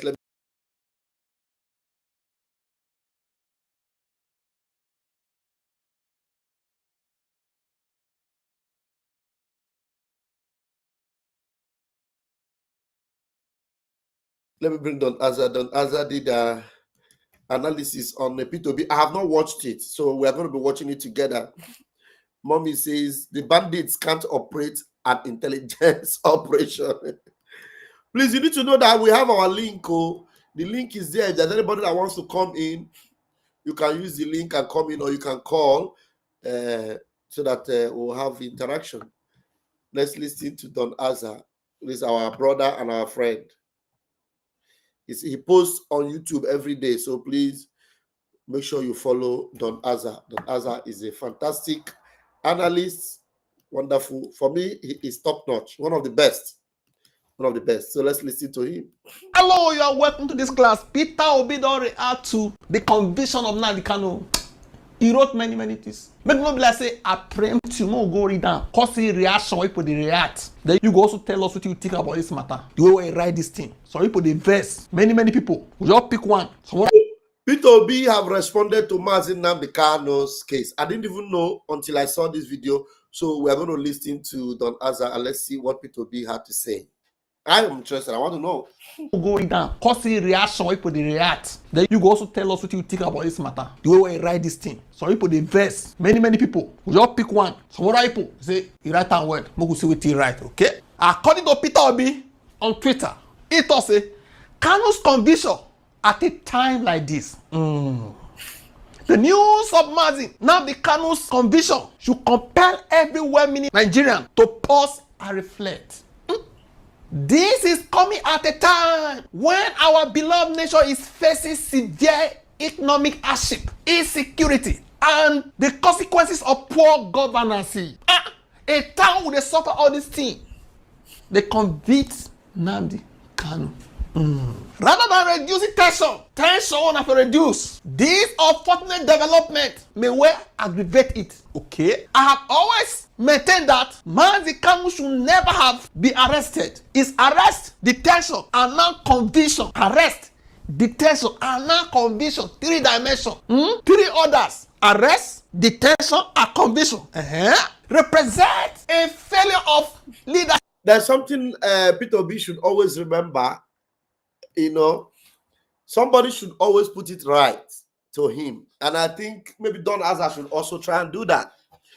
Mazi Nnamdi Kanu was not arrested. Mazi Nnamdi Kanu was kidnapped. Do you know why it is important we always use the word kidnap and not arrest?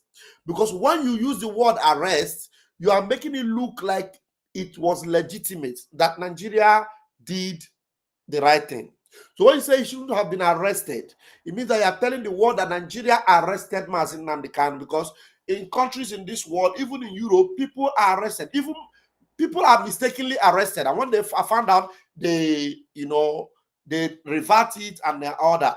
But in a law-abiding country, people are not mistakenly kidnapped. You cannot kidnap somebody by mistake, but you can arrest somebody by mistake. So that is why you don't need to use the word arrest. If you use the word arrest, it legitimizes it on the side of Nigeria. It is always very important that we debunk this arrested. Mazi Nnamdi Kanu was not arrested. Mazi Nnamdi Kanu was kidnapped.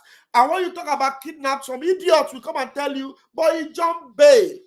Mazi Nnamdi Kanu also did not jump bail. He was enjoying his bail condition when the military came to his house to kill him, and he ran for his life. And over 28 people were murdered in his house, including his dog, Jack. So Mazi Nnamdi Kanu did not jump bail and was not arrested. He was kidnapped. I repeat, kidnapped is important to be used in this case because you do not make a mistake to kidnap. You can make a mistake to arrest. You can arrest wrongly. You can arrest out of bully. You want to bully somebody and then you arrest. They do it even in America. Even in America, sometimes they'll just arrest you to bully you. You know, but I'm going to arrest you. You see some policemen.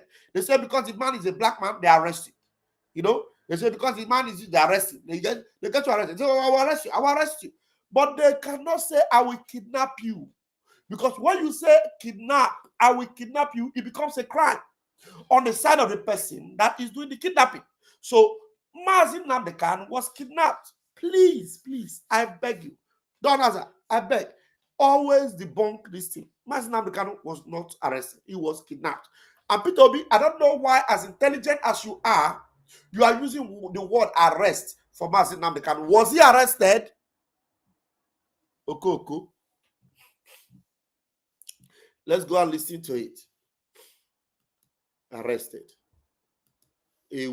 Okay, I have always maintained that Mazi Kanu should never have been arrested. It's arrest, detention, and now conviction. Arrest, detention, and now conviction. 3 dimensions. 3 orders. Arrest, detention, and conviction.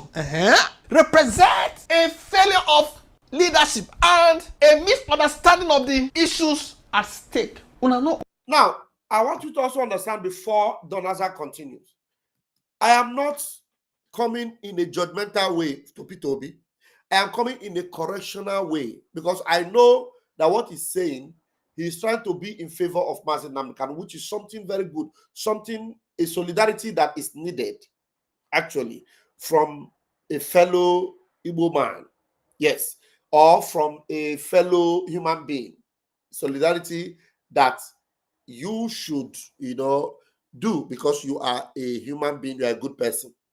Okay? So please, those that may misunderstand me, especially the obedient or those that are in support of Peter Obi, Vam is not in this program or doing this analysis to talk down on Peter Obi or to insult Peter Obi or to say anything negative about Peter Obi. No, it is because this word arrest being repeated like 3 times here, it actually gets me angry because you are justifying Nigeria for what they did.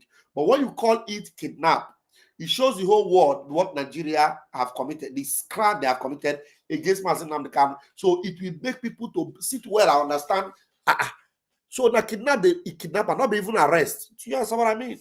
So if Peter Obi, if you can make this correction, I will appreciate it, and Biafrans will appreciate it. Mazi Nnamdi Kanu himself, whom you are in solidarity with, will appreciate it also.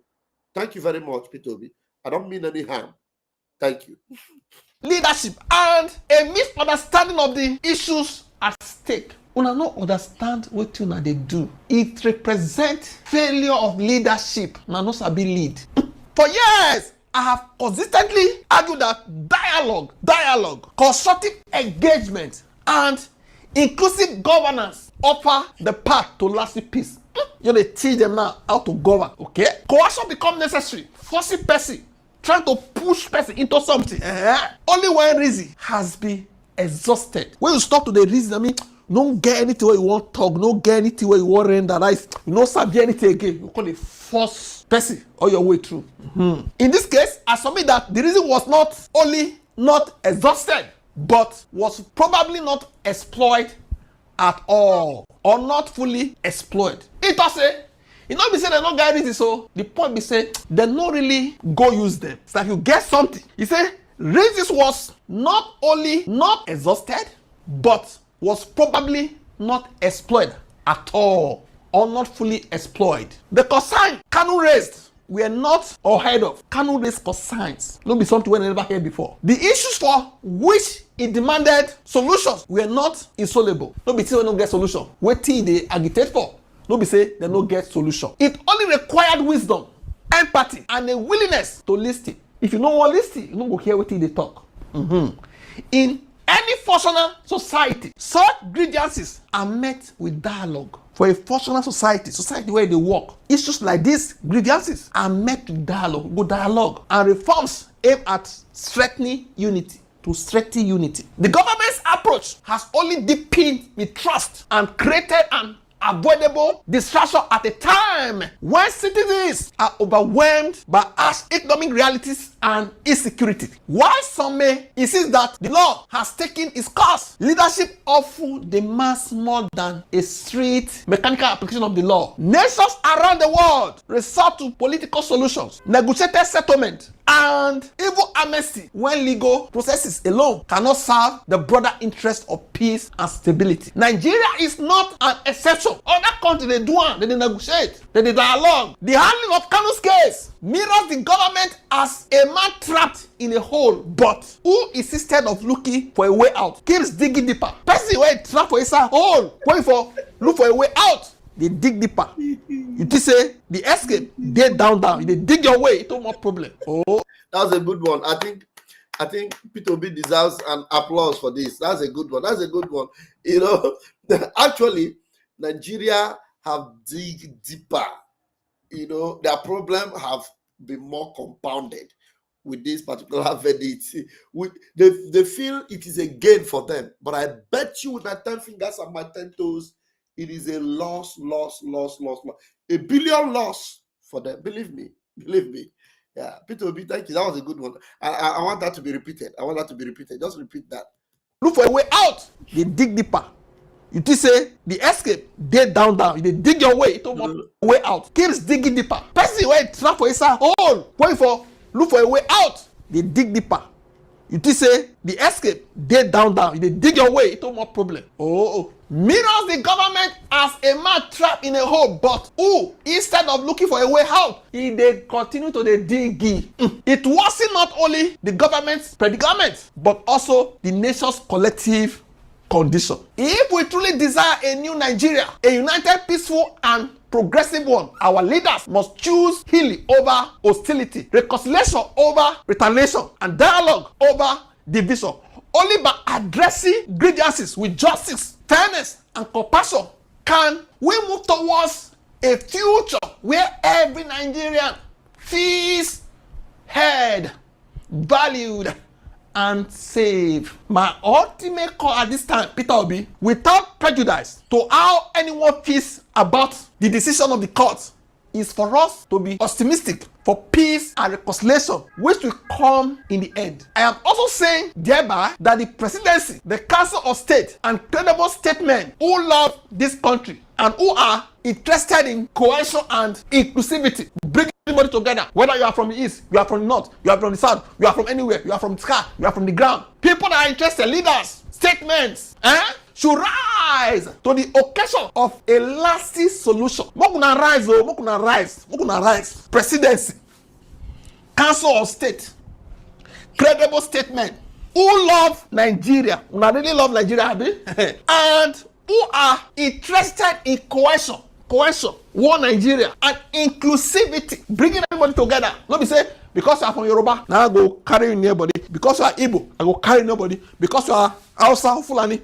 No, cohesion, inclusivity should rise to the occasion for a lasting solution. Peter Obi. Today, he no put a new Nigeria is possible. Because that would be insensitive. Let's continue. Somebody call Reato. You know the face now. Bashi Ahmed. Amo essere i prodotti che portano a tavola eccellenza, naturalità e benessere. Amo essere, scegli il cuore. I enter. He said, I honestly don't have to say much more on this matter because myself and many others have already said enough for now. The only concern here is that what Peter Obi has stated here from the very first paragraph to the last is exactly what Sheikh Ahmed Gumi has been advocating for bandits, dialogue, constructive engagement, and inclusivity. We strongly disagree with the Sheikh on his pursuit of amnesty for these terrorists. Make you not try and Sheikh. He said they don't oppose Sheikh with dialogue, with amnesty, who have inflicted immense suffering on innocent individuals. Say, what the Sheikh they do? Say, may they give amnesty to bandits where they inflict pains, buying, burning of houses, everything, of people, innocent individuals. They say they vehemently resisted it. Papa, this is what they do, you are out of place. Yet now, you are pursuing for the very same approach for a convicted international terrorist. Now become international terrorist. Who is an international terrorist? Why don't bomb different countries like Osama bin Laden? Oh boy. I know say I see for the judgment to say he broadcast, made they go destroy UK embassy and America embassy. Say he talk am, but they don't carry out the terror. That advocacy, according to the judgment, now he make am international terrorist. So if they use that line and say, now the Kano, now international terrorist, why Peter Obi, they advocate for him. With due respect, you are also a terrorist apologist. Indirectly, you are Gumi, una be the same. Oh, pick another one where it support Peter Obi because so many reactions. Go to Peter Obi's Ado for Twitter, correctly S, to read what they are saying. Naija Patriot. Peter Obi is fearless. He doesn't pander to those who love him and unafraid of those who hate him. He let universal principles they take wetin go make the thing work. The why the rest you go suffer for Nigeria, now so they suffer for America. You know, go say, and because of say the YDS, they work for here, they work for here, they work for everywhere. But to please anybody, make her no make her work for Nigeria. Say, now universal principles, they follow to solve his own, no send you. Let's universal principle of truth and justice guide him. Our generation is blessed that he shared these difficult times with us. If I read more, I go burn your time. I say, make I bring this one come home. I was preparing one lecture like that. Now I still say, Peter Obi, don't drop Twitter. May I go read down. I say, see reaction. Basbos. So you can see, the tweet don't get 1.4 million views. What do you think? You drop off a comment section. Don't forget to like, share, and subscribe to this channel. Thank you. In order to become the president of Nigeria, nobody can argue there were deals that went on. But what he did was to play them against each other. Oh, sorry. I think because that video was following it, it has to play. We have listened to this one before. So thank you very much, Don Azza. Thank you for what you do. Yeah, I think enough analysis. Fantastic indeed, a very good one. I don't know if there's anybody that wants to add some life, some flesh to it, and make things, more interesting. Let us know. Let us know. Please, let us know. Where do we have people that want to hear? Where do we have people that want us to hear their own side of the story? Please come up here. Join us. Yes, there's this not Yoruba, this Hausa girl that actually busted the Minister of Defense in Nigeria, a terrorist Minister of Defense. And everything about Nigeria is terrorism. Terrorists. They have terrorists in every position. Now, this lady, analyzed the current Minister of Defense, Matawale, former governor of Zamfara. Hear what this lady said about him. Just for you to know, you ask yourself, what actually informed the appointing of these people, appointing of Pantami, appointing of the vice president,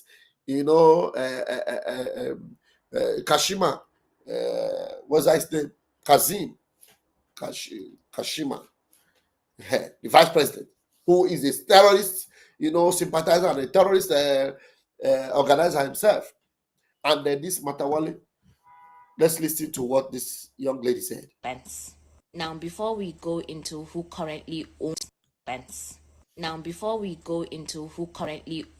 the office, let's talk about what the Ministry of Defense is and what it requires. Ministry of Defense is the body responsible for national security. It is supposed to supervise the Nigerian armed forces, protecting our borders, overseeing defense policies, military intelligence, coordination of armed operations, procurement of weapons, and advising the president on all matters relating to national security, to the national security of the hundreds of millions of Nigerians across every nook and cranny of this country. Ideally, the Minister of Defense should be someone with very strong experience in military service. Someone with strong experience in military service, in national defense, national security, defense strategy, counterinsurgency. All right, I have someone in my room. I think it is more imperative I bring you in. Yes, because I don't know. Before my network, sometimes it used to behave. So we have Mazi Chaik. Mazi Chaik, you're welcome. Nwanne m nwoke ọwụ dede gị Ah, big one. ebee ka ị dị nna m ke ka Nnamdị dị Now they say fine, my big brother. Thank and you. that brother don't mind like when you talk about Fani Kayode or what you call that idiot that they come to Igbo land and marry that I call him political prostitute. Yeah, the hungry man. Just give him food. Once you give him food, he will just follow you. I said it's to follow you start talking nonsense. You know, there's a time our leader was like trying to bring him up. Yes. Not knowing that he has a motive of doing that nonsense. That guy, you know that guy? You know, Yeah. he's God saved our leader. You know that guy? Yes. Had it been our leader come close to him and those things didn't happen to him, that guy, they would have given him money to poison Mazen Namdekano. Yes, that's what I wanted to say now. As if he's a friend, he would have poisoned him. Yes, that's what I wanted to say now. He could have poisoned our leader. That is that would have been his target. You know, and this thing that is happening in America, you know, like you guys that is doing this, I appreciate you guys doing this, you're doing on it. You know, I'm in US here, but Nigeria is pushing very hard to tell Trump that we're going to work on it. I wish those people that was asking that woman question that is trying to defend Nigeria ask her why are they integrating Boko Haram into Nigerian army. Well, I wish they ask her that question. Let me see how she would defend that. Yeah. That's where I was waiting if somebody can answer that question. And America cannot say they're not hearing that Tifnubu pays Boko Haram. They are on his pay list. Yeah. He would not say they are not hearing it. You know, but when Nigeria, they have a lot of money to just lobby. That's what they're wasting the money for. I'm telling you. Wasting money everywhere just to make sure they back them on their evil. But you know, Trump is not somebody that take nonsense. Trump don't take shit. Yeah, he's a man of his word. Yeah. He don't, even if you're in his cabinet and he see that you have get something from Nigeria and you want to talk nonsense, he will expose you. All of them know that. Yes. All of them know that. That's why you see anybody talking, a person will be very, very constructive to know what he will say out and what he will not say. Yes. But I know he will take action because, like our leader said, it's God's work. God is our work. Yes. God is working. So nobody will stop it. I'm telling you the truth. Exactly. God is at work. So, and you know, sometimes when people start panicking of something, that is how God planned it. Unless you don't, you don't, you know, some people, their spirit, even if their spirit are telling them something, they doubt their spirit. Many people have seen that this thing, it looks like that is how God planned it. You know, so this thing, they take our leader to Sokoto. There's a thing that came to my mind the other day. I tell them that you people will see that even if we send the Boko Haram to go and kill him, Boko Haram will take him to Burkina Faso, tell him to pass there and go stay there. They go. I'm telling you, they will. They may kill everybody there, take him, just take him somewhere where he will be safe and say go. They don't know how God works. Jehovah. I'm telling you. They don't know what they get themselves into. So, my dear brother, I appreciate you guys, what you guys are doing. May God bless you, give you more. I see you the other day, you are in the cold, 3 degrees. Yeah. You're there doing, my dear brother, God will bless you. You will never go unblessed by God, not by human being. God will keep blessing you. And you will never get sick. God will keep guiding you, my brother. I see you on that cold. 3 degrees. You know, when you say 3 degrees, some people that have never traveled will not understand it's like sitting inside a fridge. It's like just sitting inside a fridge. Yes, but people may not understand. They say 3 degrees, they don't know what it is. But my dear brother, I feel it because where I am, when it's 3 degrees, I know what I feel. Yeah. And you're outside. Your hand, I was trying to tell you to wear gloves because if anytime you want to curtail cold, if you cover your head, your hand, your feet, you will not feel cold like when your head is open, your hand is open, your leg is open. Yeah. Yeah. Anytime you do that, please cover your hand and your head, please, no matter what.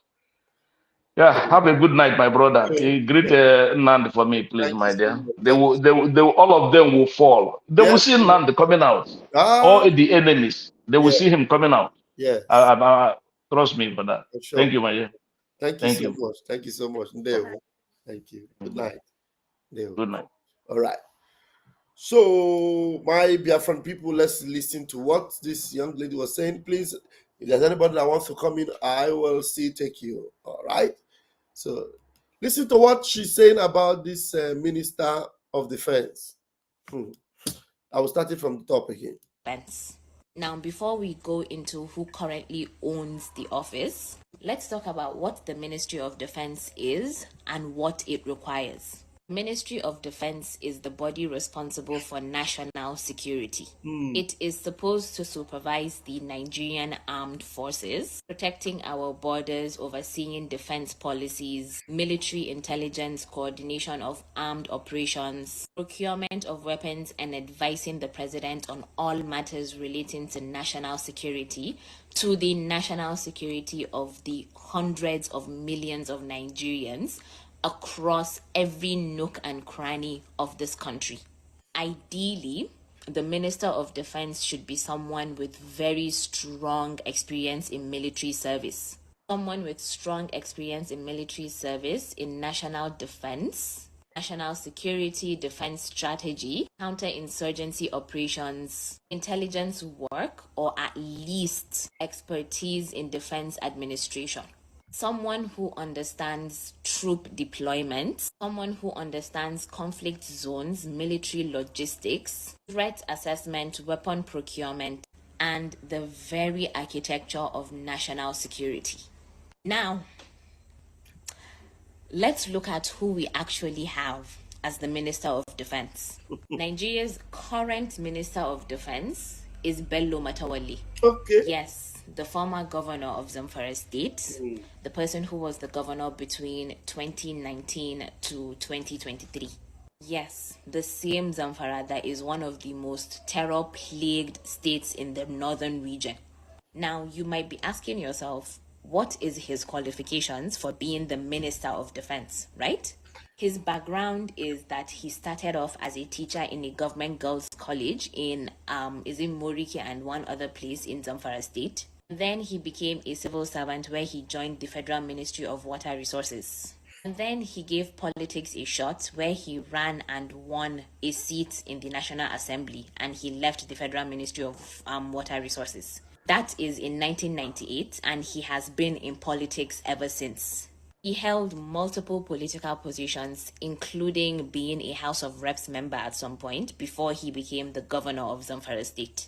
And somehow, despite not having a single strand of military or defense-related experiences or expertise, not anywhere in his education or career, he is now in charge of national security for the entire country.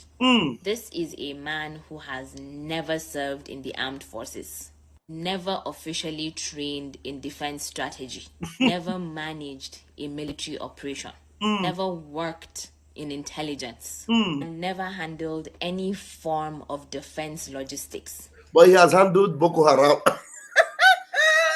He is a minister that is well equipped with the knowledge of Boko Haram. Okay, continue. And yet somehow he is responsible for coordinating security operations against Boko Haram, against bandits, against multiple other terrorist groups and militant groups we have across the country. And here is what is more concerning to me personally. As the governor of Zamfara State, he could not control the insecurity in his state. Under his leadership, Zamfara remained one of the most terrorized states in Nigeria. Okay. But somehow, after failing to secure one state, he was put in charge of securing 36 states, including the FCT. Are you hearing? And then we have the allegations. During his time as governor, he has been accused by the current governor of Zamfara State, Dauda Lawal, of basically frolicking with bandits. Okay. He has been accused of colluding with bandits, keeping bandits in the government house in Zamfara, paying ransom directly to terrorists, and procuring even vehicles for popular notorious bandit kingpins. When we say bandit kingpins, I mean people like Bello Turji. Okay. And if you think I was done, I'm not. Right after he left office, the FCC announced a massive investigation into allegations of extensive corruption, fraudulent contract awards, and the misappropriation of funds of over 70 billion naira during his administration. See, when I talk about politicization of insecurity in Nigeria, right, this is one of the very many examples of what I mean by that. When people with no defense experience, people with unresolved controversies, people who could not secure their own states, when these people are placed in charge of the national security of the entire country, it becomes clear that appointments are not based on competence, they're based on politics, on who knows who or who can do what for who in power. It stops being about governance, it stops being about protecting the people, and it starts being about protecting the interests of those in power. Now, whether the allegations are true or not, one thing here remains a fact. Nigeria deserves a Minister of Defense who has actual... Okay. It's obvious now that the video did not finish, but at least we got the message. Imagine the Minister of Defense. Just imagine. I think I've had enough. It's 15 minutes to 1 a.m. here. I think we've had a good one. We've had a good one. Onyendu Mazin Nnamdi Kanu is in the hand of Chukwuokike Abiama. Una for Nigeria. You see Nigeria? Nigeria will fall. Nigeria will crumble, whether they like it or not. Oboda gave me Allah. Oboda for Nigeria will give me Allah. I'm telling you. Believe me. Believe me. Mazin Nnamdi Kanu, Abona Honu, and there's no way they can survive it.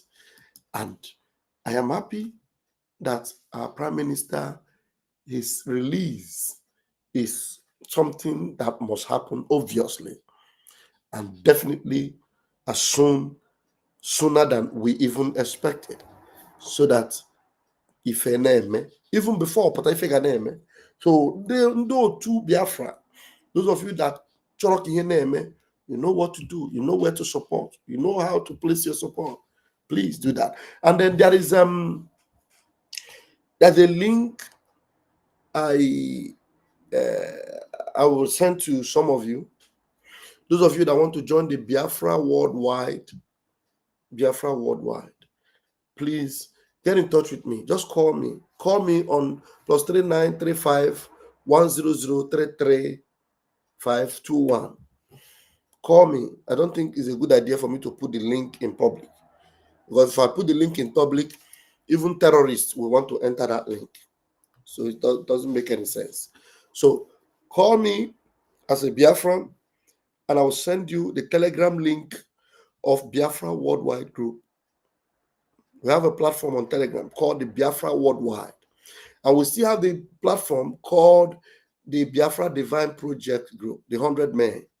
So call me and let me know the side you want us to add you. In fact, everybody on the Biafra Divine Project are also on the Biafra Worldwide. Biafra Worldwide is for everybody, every Biafran.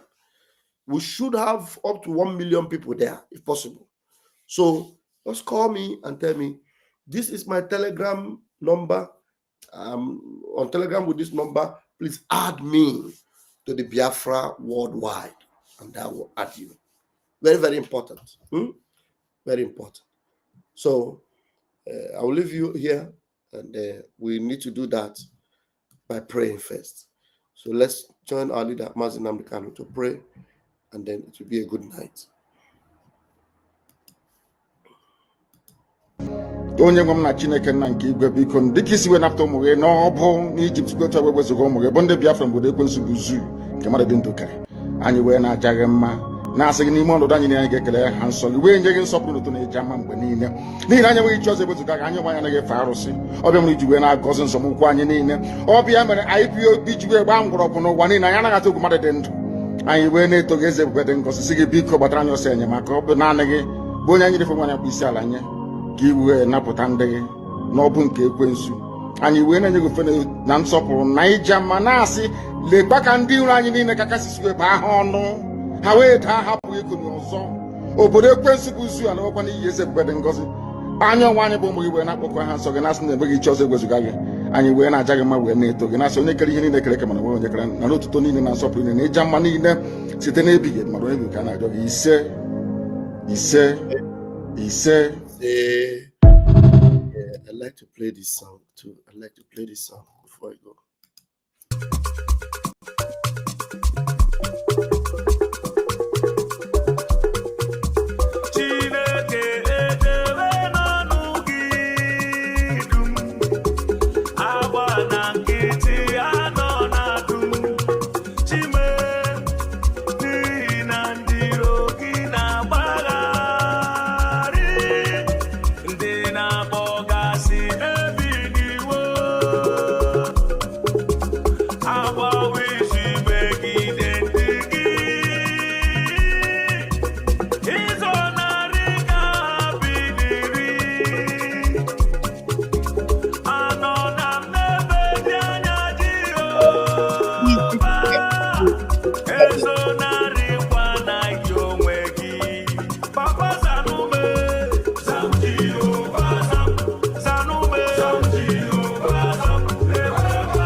Good night, everyone.